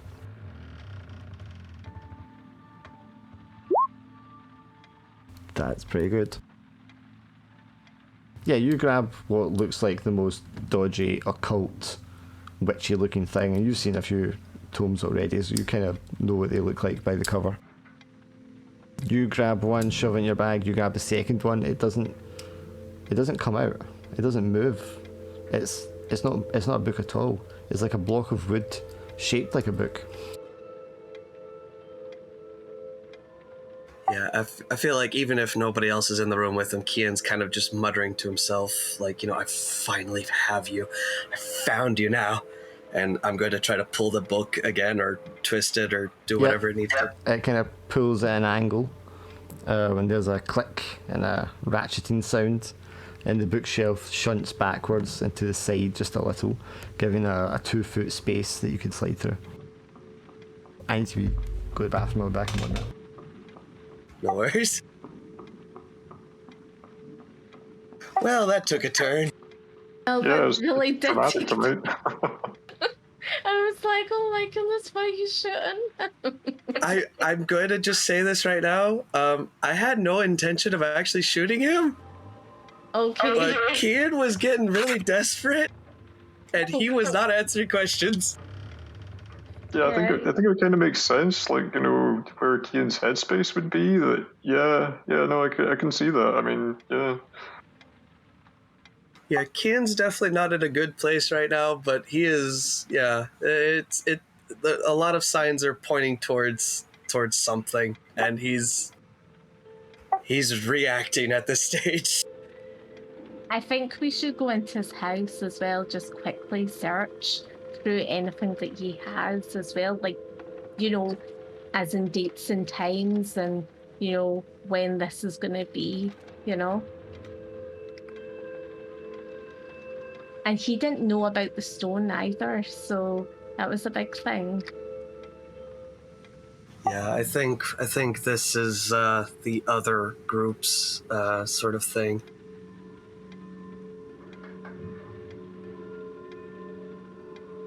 Because weirdly enough, I'm feeling like I belong here, even though I really shouldn't, I don't think. What are your thoughts, Finlay, when obviously we can't take him right into the hospital? We're going to have to, sort of leave him outside of the hospital and just kind of hope for the best. Yeah, I mean, I'm thinking I could try and maybe if I go into the town, if Mildred wants to kind of stay with Kian, that I'm hoping maybe there's a vehicle around the place. I could drive there and leave him and come back, maybe. Yeah, that might be. If I tell them there's been a terrible hunting accident, and then just trying to run for it. Yeah, that's probably the best. I think as well, hopefully, in a sense, he's obviously still unconscious, so hopefully. Yeah, that hopefully would give us some time, yeah. And we can just then go on the train as well, because obviously, I'm thinking I don't know if we can even go back to Edinburgh, can we? Because it just seems a bit sort of dodgy ground there. And then, mentioning about Glasgow, they'll be looking out there. So I'm just kind of thinking, where's our next stop? I don't know if it. I don't know even if it's best for staying here but then because of what's happened now, I don't think that's an option, is it? So yeah, well, I mean, I guess the only one that knows that we've kind of rumbled them is the patrolman, so I don't know. It's a horrible thing to say, but I mean, I guess if he does die, then it kind of lets us off the hook in a way. But yeah, it does feel like we would be turning a corner because we would have kind of murdered a guy to progress our cause. Yeah. I don't think that. To be fair, I don't think that Finlay, or I don't know about Kian, because you've lived a wee bit of the dodgy, but like Keen and Mildred have never had. I don't. Not Keen, Finley and Mildred have never had that sort of life, you know. So that would be quite scary, I think, for them, would it not?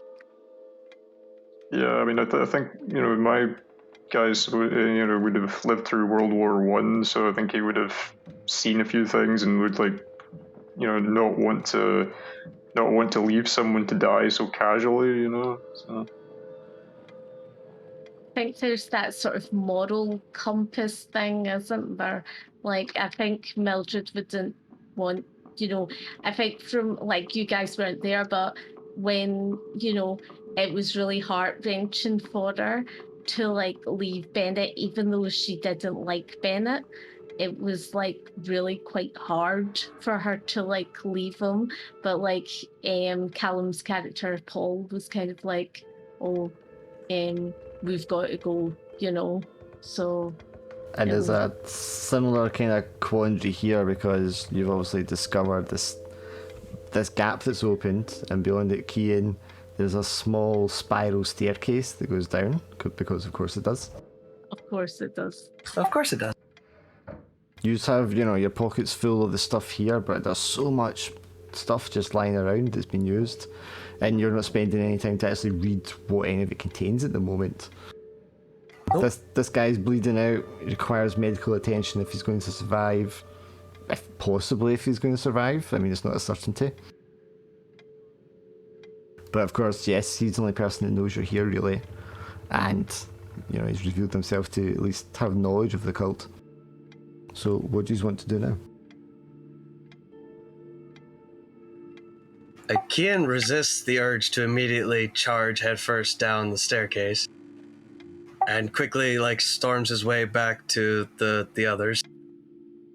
It's like, I found the secret pass. I found a secret passage in the study. Here's all these papers and these books. I don't know what we should do now.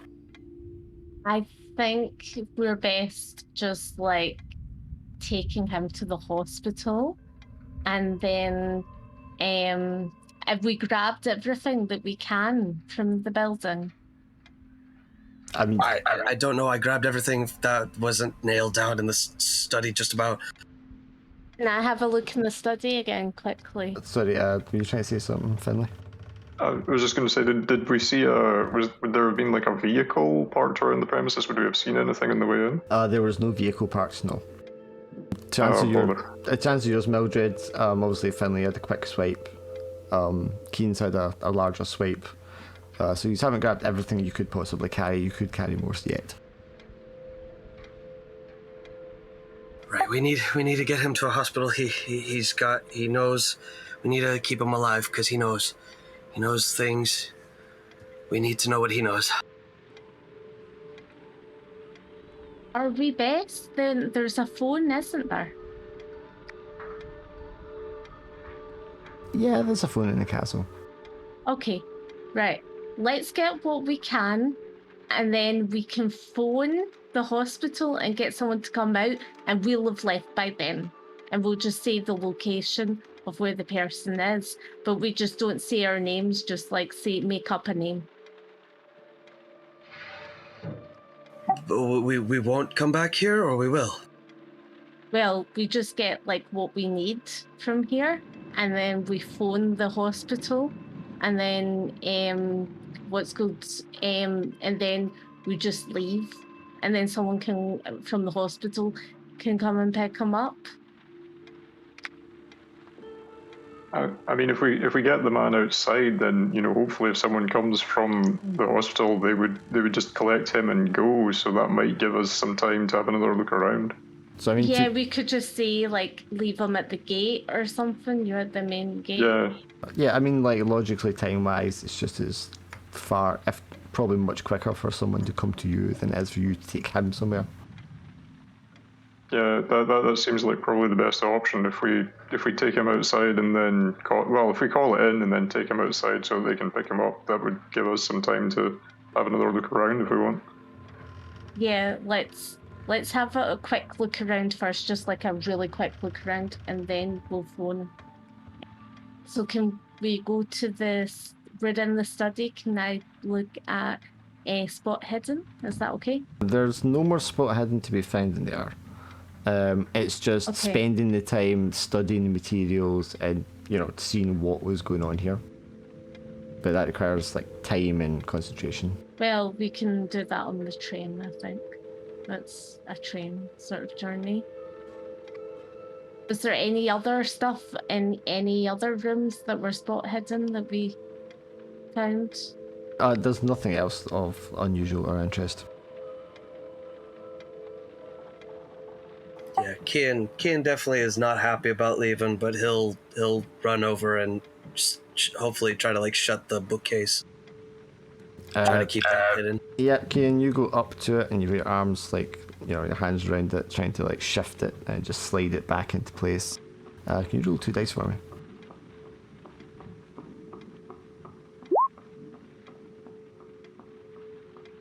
And as you do so, your vision goes cloudy and dark, and you find yourself again sinking into that black, cold place.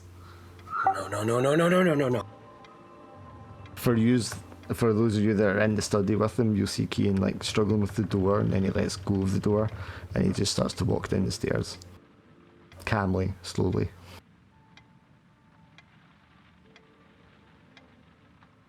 Without saying a word.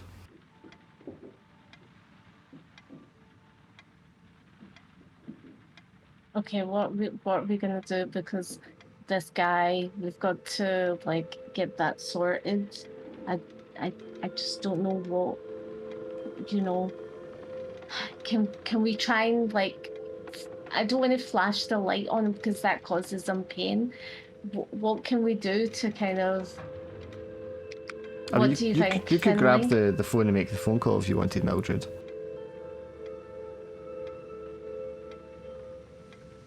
Do we just make the phone call?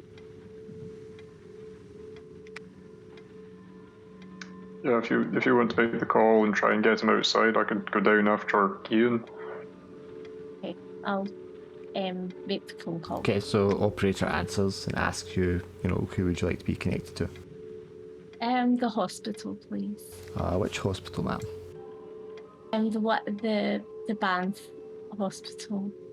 Oh, there's a general practitioner in Banff, but there isn't a hospital there. Okay, that's great. Can you connect me with him or her? Sure, one moment, please. Man answers. Yes? Hi there. Oh, it's dreadful. So basically, there was a hunting party, and the groundsman, he's been shot by accident in the. Oh, good in grief, the where's this happened? This has happened at the Kinardy Castle. Kinardy It's Castle. just a bit shocking. We're a bit in shock about it. Can you come and collect him? Yes, I'll get my car and leave right away. Right. I run to the run to where to shout on Finlay and Cian. So I just go, Finlay, Cian, we need to go. Okay, so Finlay, you've got down the stairs after Cian, yes? Yeah, I'll follow after Ian and try to snap him out of it if I can catch up with him. At the bottom of the stairs, there's a very short sort of entranceway with this large ornate doorway carved in stone. Cian is standing in front of it with one hand up against the door, and he is murmuring something in a language that you don't recognise.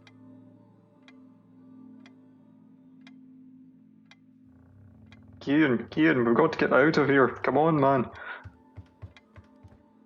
Should I show him the stone, Finlay? Because remember that made him weak the last time. You could try it, yeah, that might be worth a try. So I show him the stone. So just shove it in front of his face.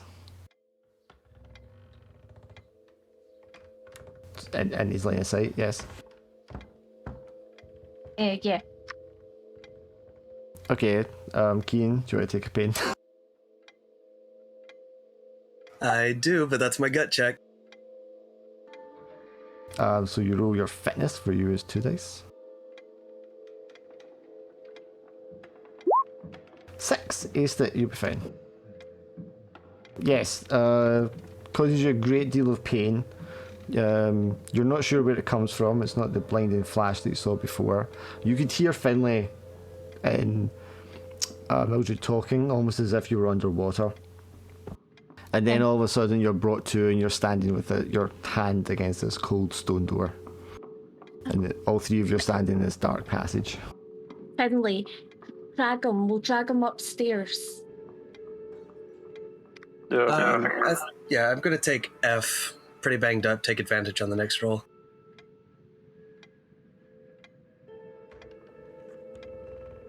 Just really weak and stumbling from the experience. And very hungry.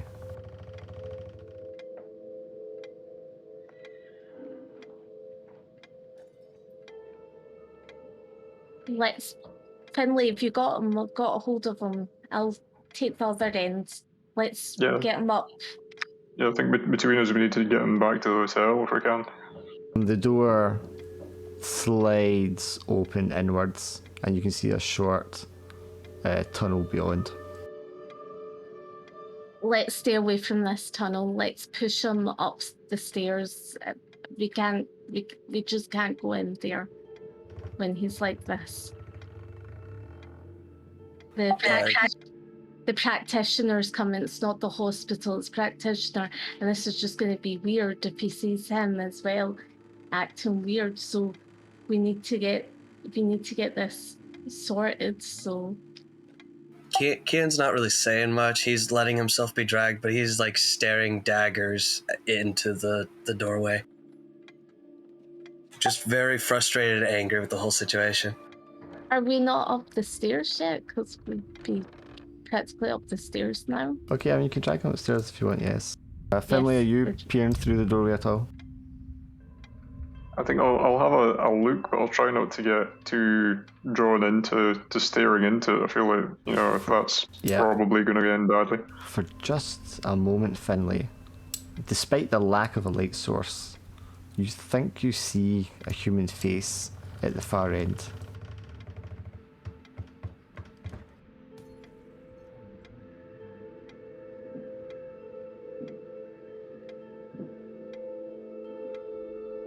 Do I see the same thing, or because I'm staring daggers into it? Oh, yes, you will see it as well. Okay, still not really saying anything, just really pissed off at it. Are we now at the hall though? If you wish to be, you can be upstairs in the hall, yes, if you're all happy with being up there. Yeah. Let's get him outside for fresh air. Let's get him out of this. Let's get him out of this place. We can't be here.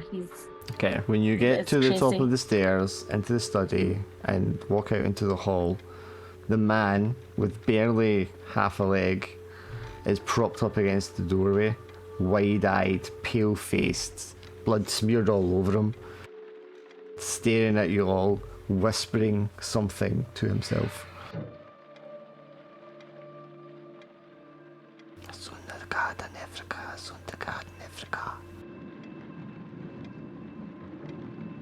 Can't hear you. Let Finley hold him, and then I hold the stone up to him.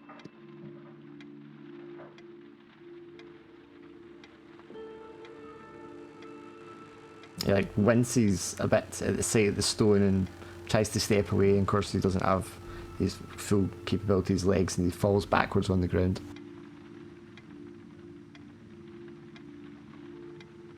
Right, we need to just keep the door wide open. The door is open. The door is open. The front door's open. Finley. Open. He's down there. The door's open. He's down there. Right. The front door's open. We can just let's just keep going. You've seen him. I've seen him. He's No, down there. just The keep door going. is open. I've seen him. Just keep Let going me to see the front him. door. Let's just keep going. We're nearly out the house. We're out the house. Progressively louder until he's screaming, "Let me see him! Let me see him!"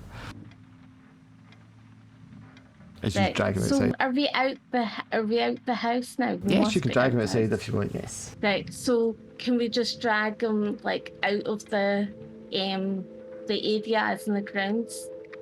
He's not in a condition that he can fight back. Yeah. What about you, Finley and Keen? I imagine I'm still being dragged along with Mildred and.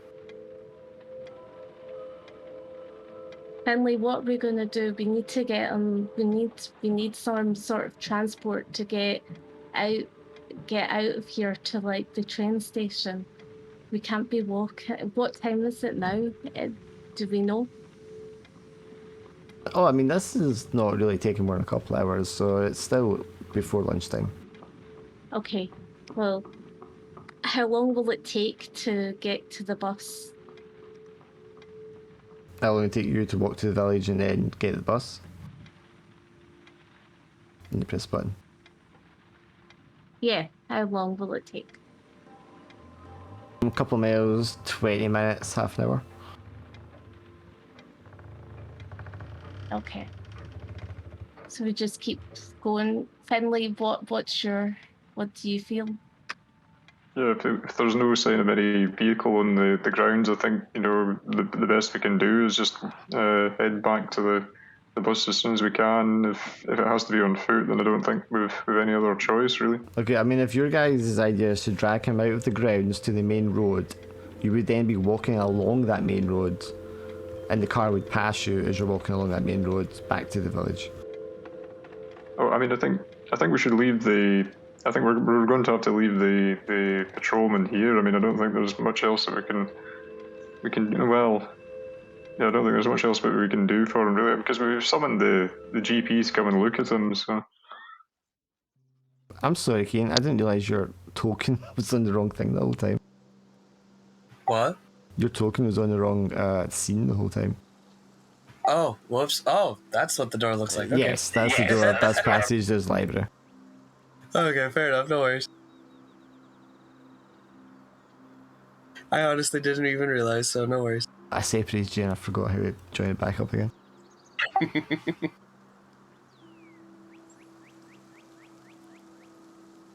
Yeah, no. Kian is still pretty much just he's kind of just useless. He's not listening to anything that's happening. He's just staring at the house, at the castle.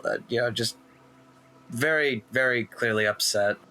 You feel like, Kian, you can almost hear something moving around down there, even from this distance. Yeah. I'm going to say, Mildred, you take a stress, because you sounded kind of stressed during that whole episode there. Yeah, okay. I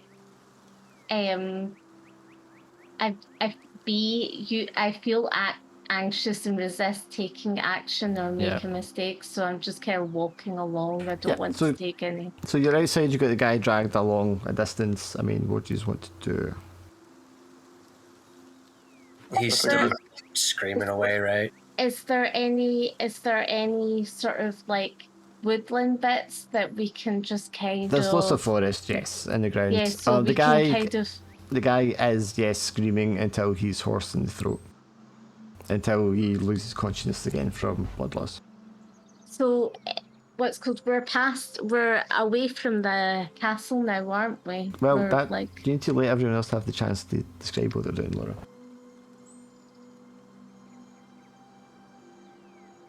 Yeah, Can just turns his attention to the man that's screaming as he goes unconscious again, and is just clenches his fists again. The fact that now this babbling idiot, one of their main sources of information, is just doing nothing but screaming nonsense and passing out, and he just kicks him. Just one quick kick to the side, and then roll 2 dice. This is at a disadvantage because the thing. Yes, this is picking the lowest. Oh my god!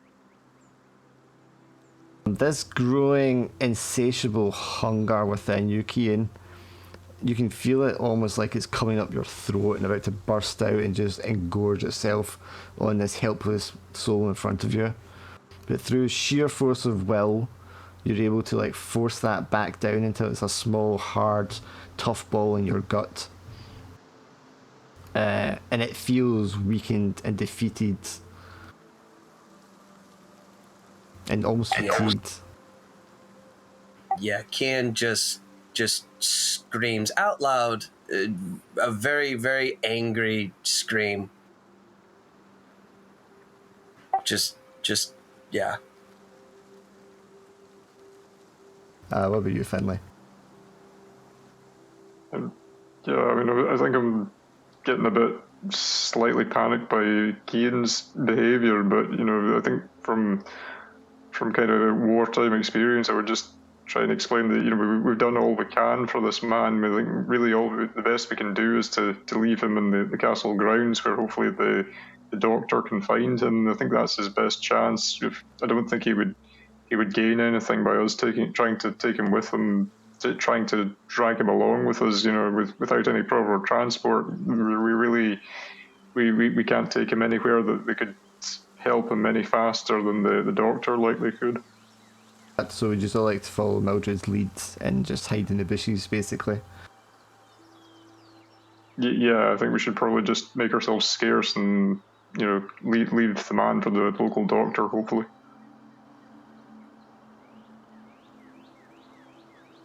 Yeah, it definitely takes some convincing, but Kian does eventually just shake, just vibrate with rage, but he does follow with everyone else, and he just sort of sits there and just shakes.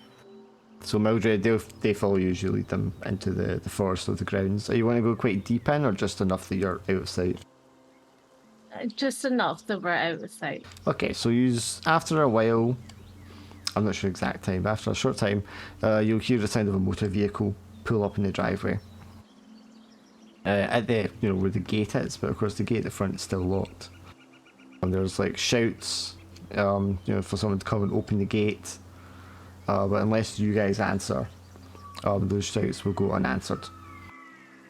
You can hear kind of rattling as people climb over the gate and they're running along the gravel. The cries of like, "Dear God, this man!" as they fuss about the man who's been left on the gravel.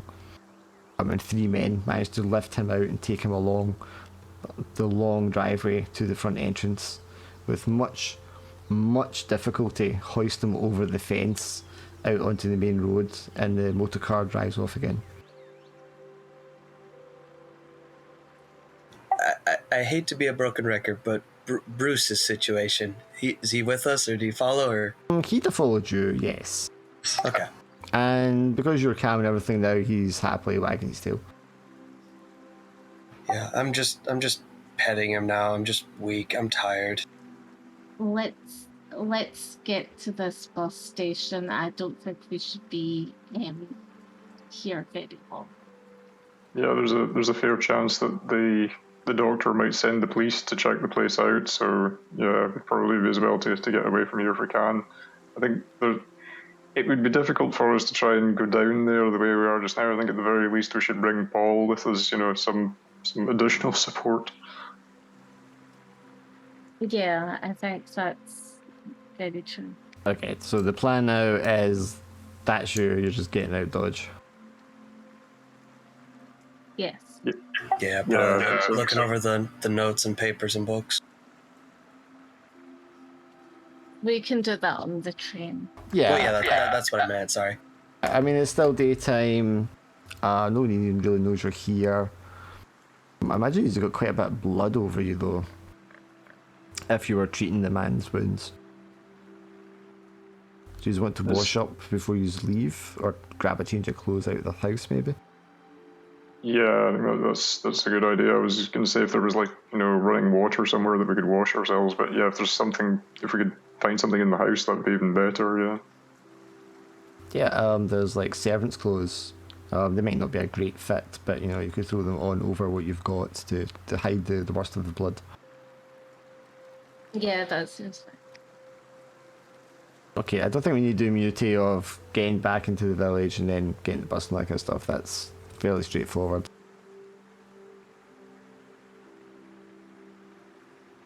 Okay, so why don't Finley roll me 2 dice, Mildred roll me 2 dice, Keen, you also roll 2 dice, but yours will be the worst. Everyone else's is the best. Fair enough. We'll see kind of what you decipher from what you have. For your part, Kian, you can see that he's talking about this fish man cult thing, the Dagons. He's apparently been studying him for a while. He's been in contact with Michael Thomas in the past. And their cult is obviously different from the Dagon cult. For yours, Mildred, you find that he has also been to a place called Store, which was a worship site for the Dagon cult. And there he witnessed rituals they performed with artifacts made of a strange, rare, valuable metal, which he identified as iridium, which is speculated to mostly come from asteroids and comets, meteorites crashing into the Earth.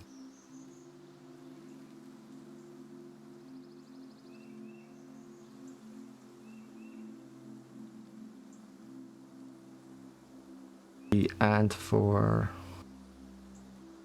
Finley, he's investigated this site. It's a holy site of theirs. He uncovered a ritual they planned to perform if they could find the sacred tablet that they need to perform the ritual.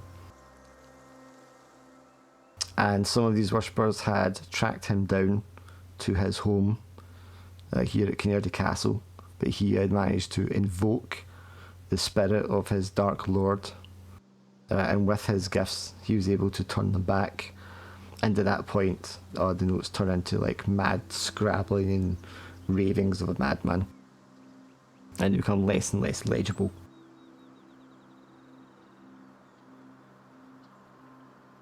Does the other cult ever get identified by any name or title, or? He calls them the Blue Men. The Blue Men. Okay.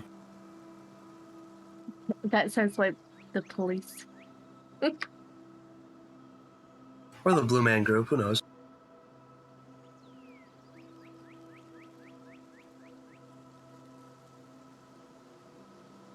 Yeah, the Blue Men. He also refers to them as animals, as if they're they're more base. Their beliefs aren't as high stature as the one that he follows. This sounds quite similar to things you've read before. Okay, so those are just names that he's calling the Dagon. Yes. Okay, so.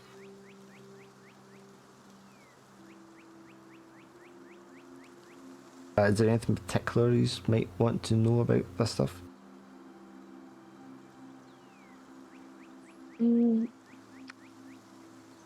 Like the asteroids and stuff like that, that was kind of like when we were in Rum, isn't it, with the sort of astrological. Yeah. I mean, Kian's more focusing, any mention of, especially whenever it mentions him evoking the Dark Lordship or whatever, Kian's definitely trying to read up on as much as he can about that, to, any other names or... Nephrin Ka, which he also calls the Dark Pharaoh, the Dark Lord. And that seems to be the entity that they are worshipping. And the one that he's invoking. And then just immediately after that, it kind of just goes rambling. And once he successfully invoked it and then used whatever power it gave him, then he seems to descend into madness. Okay. Okay. It's maybe a bit of an ask, but is there? I suppose there's no mention of any way to seal these beings away again. The darkness being or the blue men?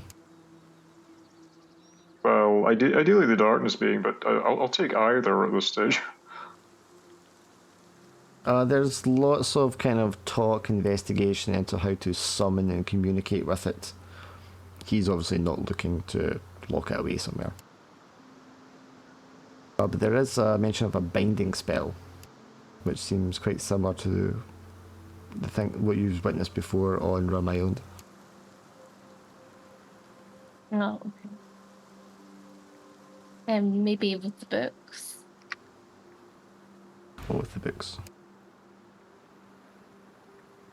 Oh, the ritual itself. Yeah, I mean, it's a development on the ritual for summoning the darkness from the stars, and it's got the same pattern that you saw on top of the hill on Rum Island.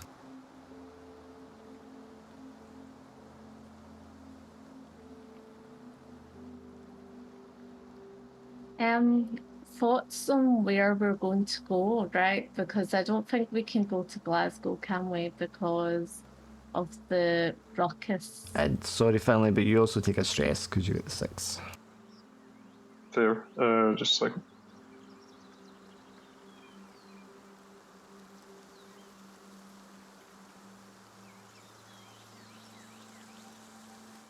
I'll just take freeze up for a moment and terror.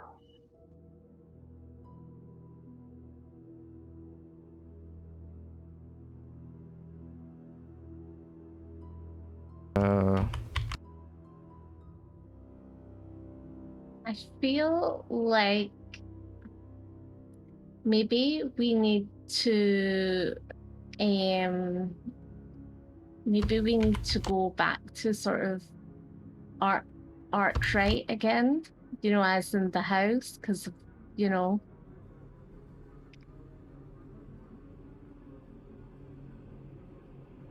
we know now that maybe we should go to store. So from his notes, he's been to store. He's witnessed their practices and rituals there. But maybe we need to say store for ourselves. Well, at this point, you know the spring equinox is when something takes place. He's talking about this ritual that they're planning on performing because it's exactly when the stars and stuff align. So we know that this, what's called the spring equinox, is going to be in Kinnerdy Castle, isn't it? Well, this thing, you know when it is. You kind of know what it is. You don't know where it's going to be. Or maybe that circle with the store blooming inside, maybe that's where... Hint, hint. We can figure out and reveal where it's going to be, but we will do that on the last session. Fair enough. Where do you guys think that we should go to? As in, I don't know if it's best to go back to Edinburgh or Glasgow.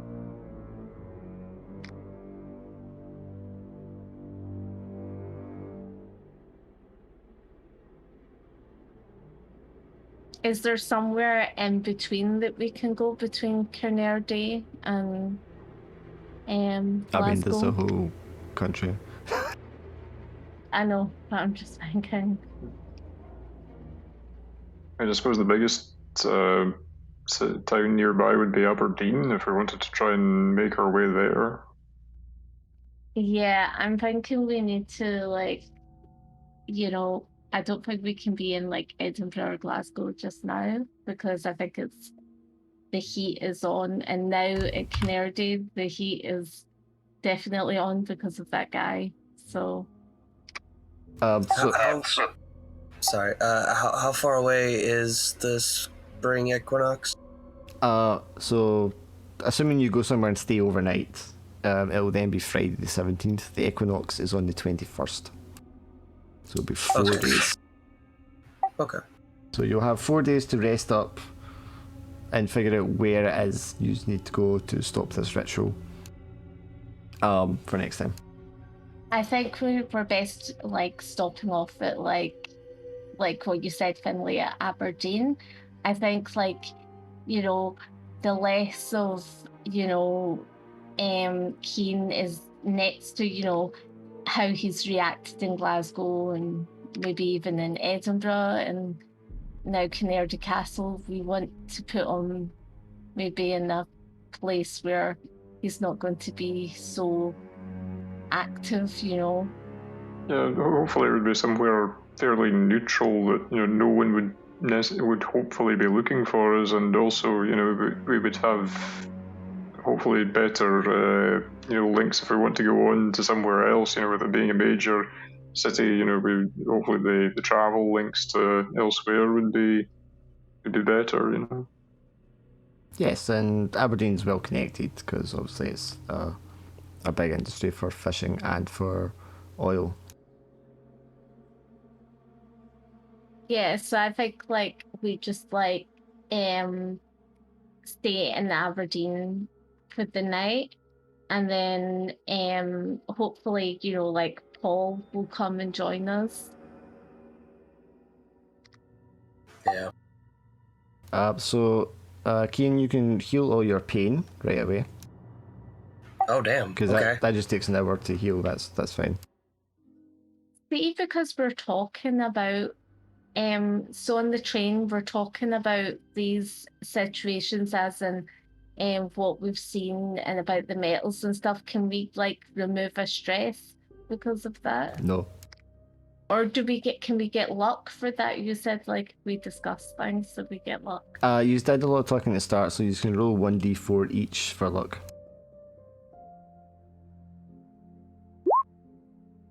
Oh. Almost back to full. It's like 4 feet. Oh, I got my free luck back, so Well, I'm now back to 8 of 9 luck for the finale. I'm sure I'll use some of it. Let's try to check what I've got for wounds written down here. Plus 12. Did I give you a time for how long yours was going to take to heal, Finlay? I think you said. can't remember. I think you said like a month. Oh, that's probably why I didn't write it down then, because it's too long to the matter. Yeah, probably. Okay, so you want to recover your wound. If you have any pain, you can remove pain. Sure. Cian, you can recover a stress because you have your dog with you. Just the one. Just the one, yeah. Fair enough. Back to my usual 3 blocks full, 3 blocks empty. Throughout this whole campaign. I've been like half dead almost. Just stressed out. Depending on things go, everyone or almost everyone could die next time. Oh yeah, I'm excited. yeah, I've got 2 stress. You've hardly had anything this whole thing. I don't know what you're so worried about. Yeah, right? Yeah. Yeah, he's gonna totally massacre me and like. I'm not going to aim at anyone in particular. It's just going to be as the situation develops. Oh yeah, of course. It'll be fun either way. But there's lots of opportunity for harm. Yeah. I hope we win, but it'll be fine if we lose. It'll be a good story. I'm curious about what we can actually do to get ourselves out of this. Yeah. Yeah. Yeah, well, I was thinking that about the guy and about how he's gonna end up contacting people. We're gonna have more people on us, basically. Oh yeah.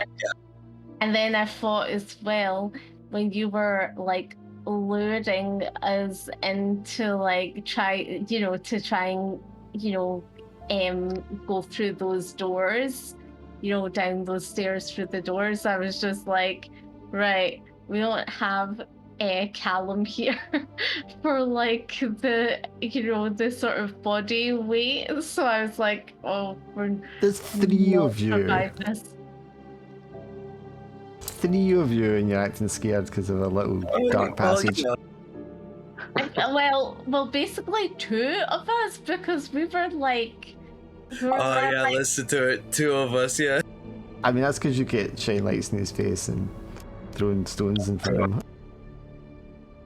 Well, I couldn't help that, could I? Like, what happened the last time we had the dark eyes. It was not good for anybody. I mean, if he hadn't got the crit, it might not have been good for anybody. But that was a clutch roll. That would have been interesting if, like, we'd just all died horribly and, Paul was left to go alone in the final game. Yeah.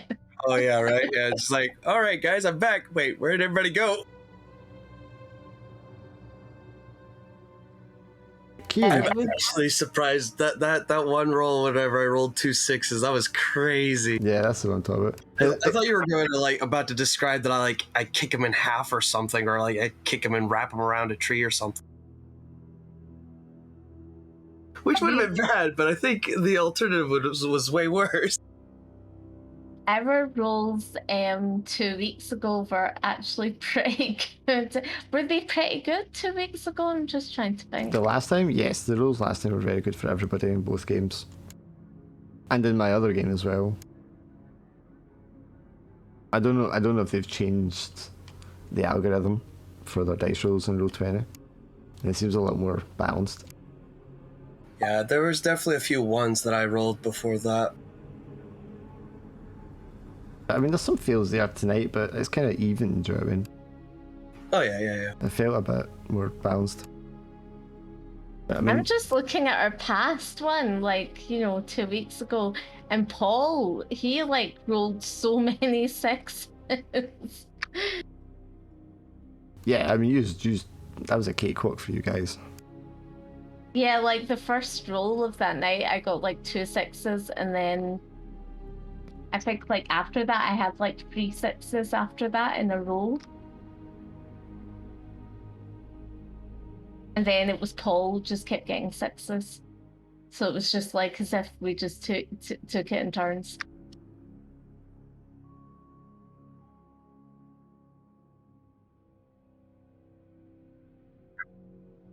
Yeah, no, that's fair enough, man.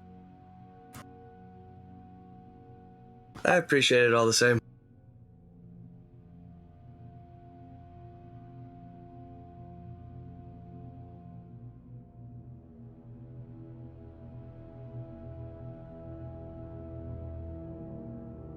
Well, I still think if we'd have went inside the basement, I don't think we'd have came out. I don't think that would have been the case. Yeah.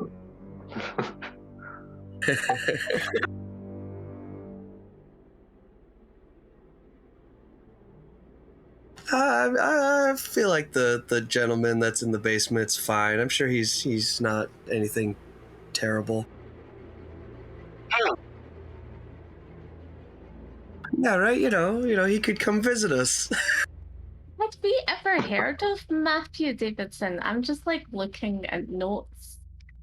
That was that was a newbie.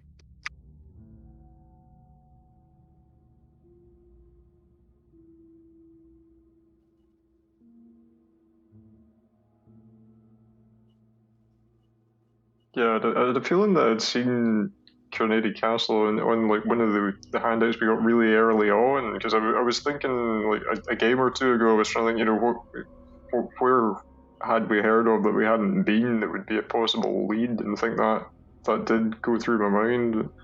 Yeah.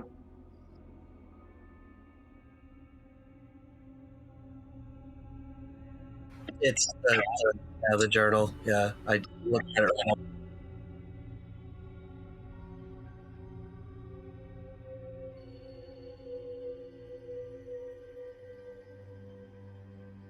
we kind of went through a lot to sort of get to this point, didn't we? Because we've done so much research, and then everything.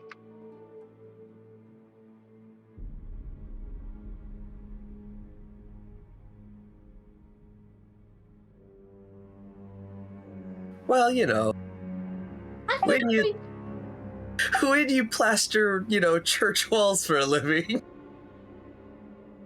suddenly being thrown at Cthulhu monsters, you tend to not do so well.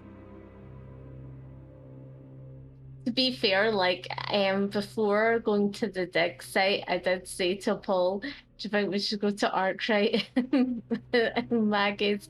And he was just like, "There's the two of us. Hell no, let's go to the dig site." So I actually like, to be fair, like Callum was very pushy towards me in the dig site. He was like, "We're going." That's it, wasn't he? You were He was very pushy tonight. What are you talking about, man? What was it? You were very pushy tonight. What are you talking about? I know I was very pushy. You were like, let's go, let's get out. We're out now, aren't we? Yes, everyone this way. Yeah. She was so desperate to get out. But yeah, his character, like Callum said, he just went like all in with his character. He was like, "I'm gonna push you, Mildred," and it was just like we were in the cave, and then he was like, "We're going down, further into the cave," and I was just like, "I can't do this," and he was just like, "We're doing this." I'm kind of glad that he did get me to do it. Also, was honestly, this you pushing back? Was this you pushing back this week? Because you're like, I'm not going down any dark places this week. Well, we didn't have Paul for the sort of. Paul's kind of like her shield, isn't he? So... I'll let him say that. she feels. Yeah, she feels safer whenever there's 3 bodies to push onto the traps. Yeah, but then you were, we're like dragging you, and then it's kind of like. Then again, maybe if we'd have went through the doors, maybe you'd have been some sort of like, master of, getting rid of the guy and everything like that. Maybe you'd have just looked at him and just went, and then he'd have, he'd have disappeared or something like that. Sure.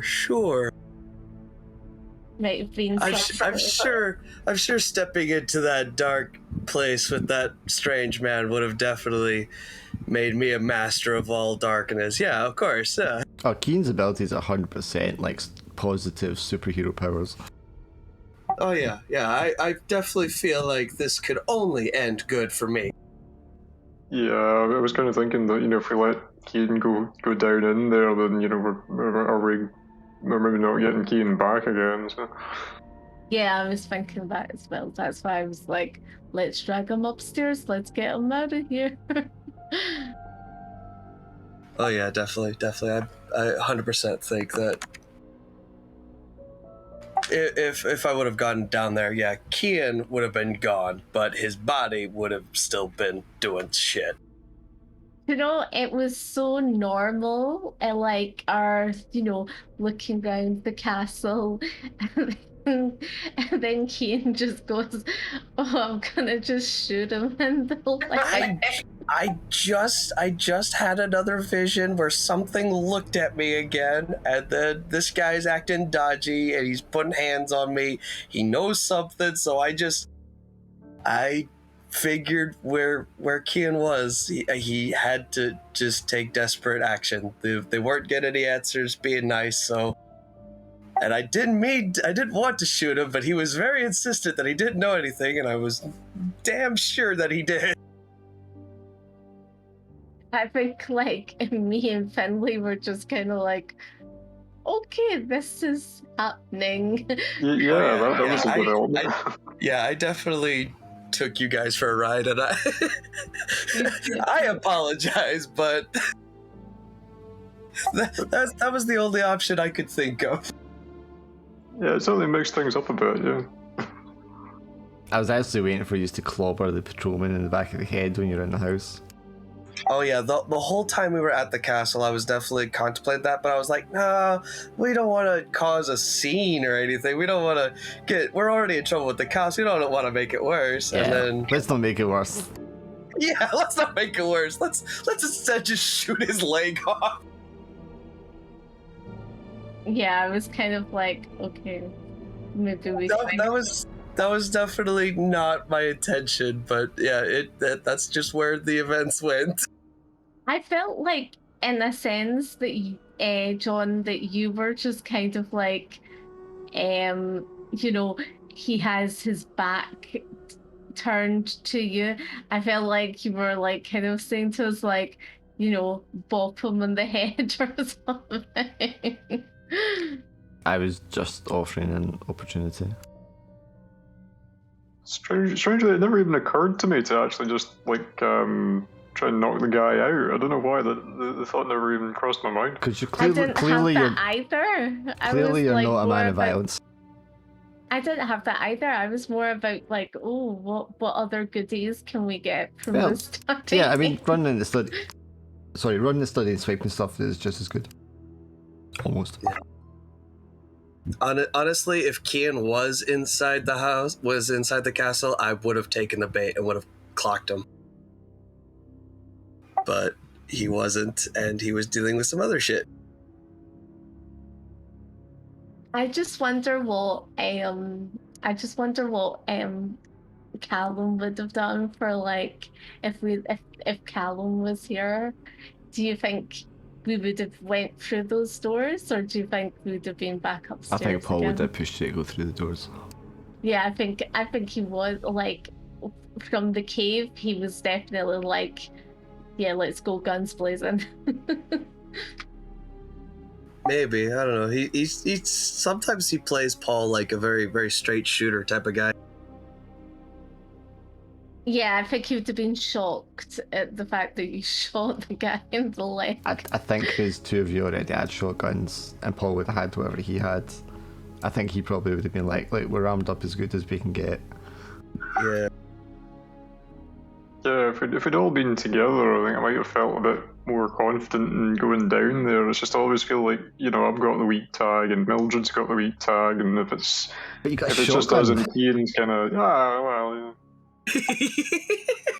That's what I felt as well. I was like, oh my goodness. He's so pure Like, scared the cast and he's got like shotguns on No, but you. we don't have strength. Plus, I don't want to sound really bad in saying this, but like Mildred's like carrying the stone. If you got what I mean, like she's not gonna just like drop the stone to like start fighting. Then again, maybe the stone might have helped in the situation. That and a shotgun doesn't kill everything. Yeah, that's true. Well, that's fair. Yeah. Sure, To yeah. be fair, I sang the Voyager song in the cave, and we didn't come across any Monsters. fish people. So I don't know if that was a coincidence or not. Oh, the dig site you're talking about. At the cave at the dig site, yeah. Right, yeah. But I sang that inside the cave, so and I didn't get any fish people. So I don't know if that. Sorry, I don't know if that works or not. No, I think that works because at least on the fish people, because Finley sang that at Kian and it did nothing. So I think because whatever's inside Kian is not on the Dagon side, I think it only works on them.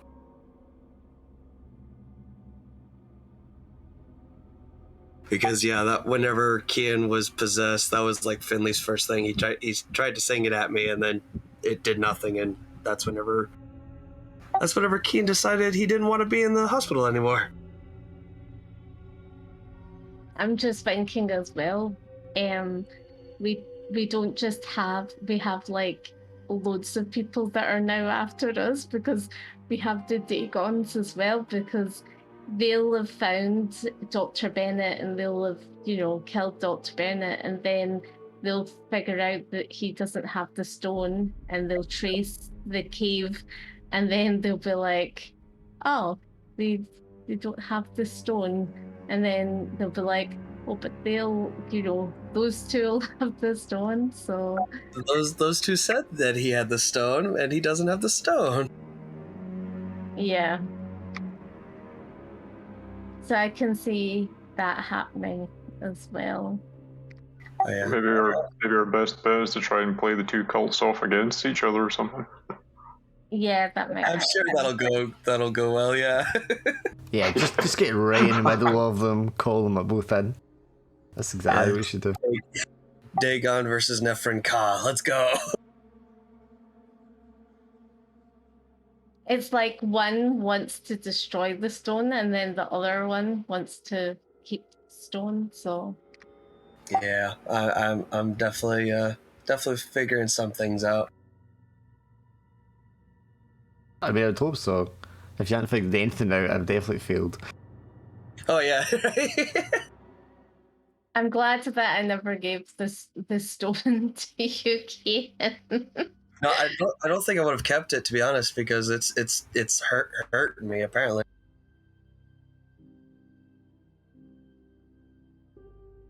I think that might have been when we were at Glasgow. You said that it was like the other stone was hurting you. So I'm thinking like, if we'd have had the first stone, it's just a shame we don't have both stones. But then I was just thinking about if we didn't put the stone in the oven, what if those fish people, attacked us, So What if? Right, okay, so 2 weeks' time, finale, everybody on board, hopefully. And we'll wrap it up.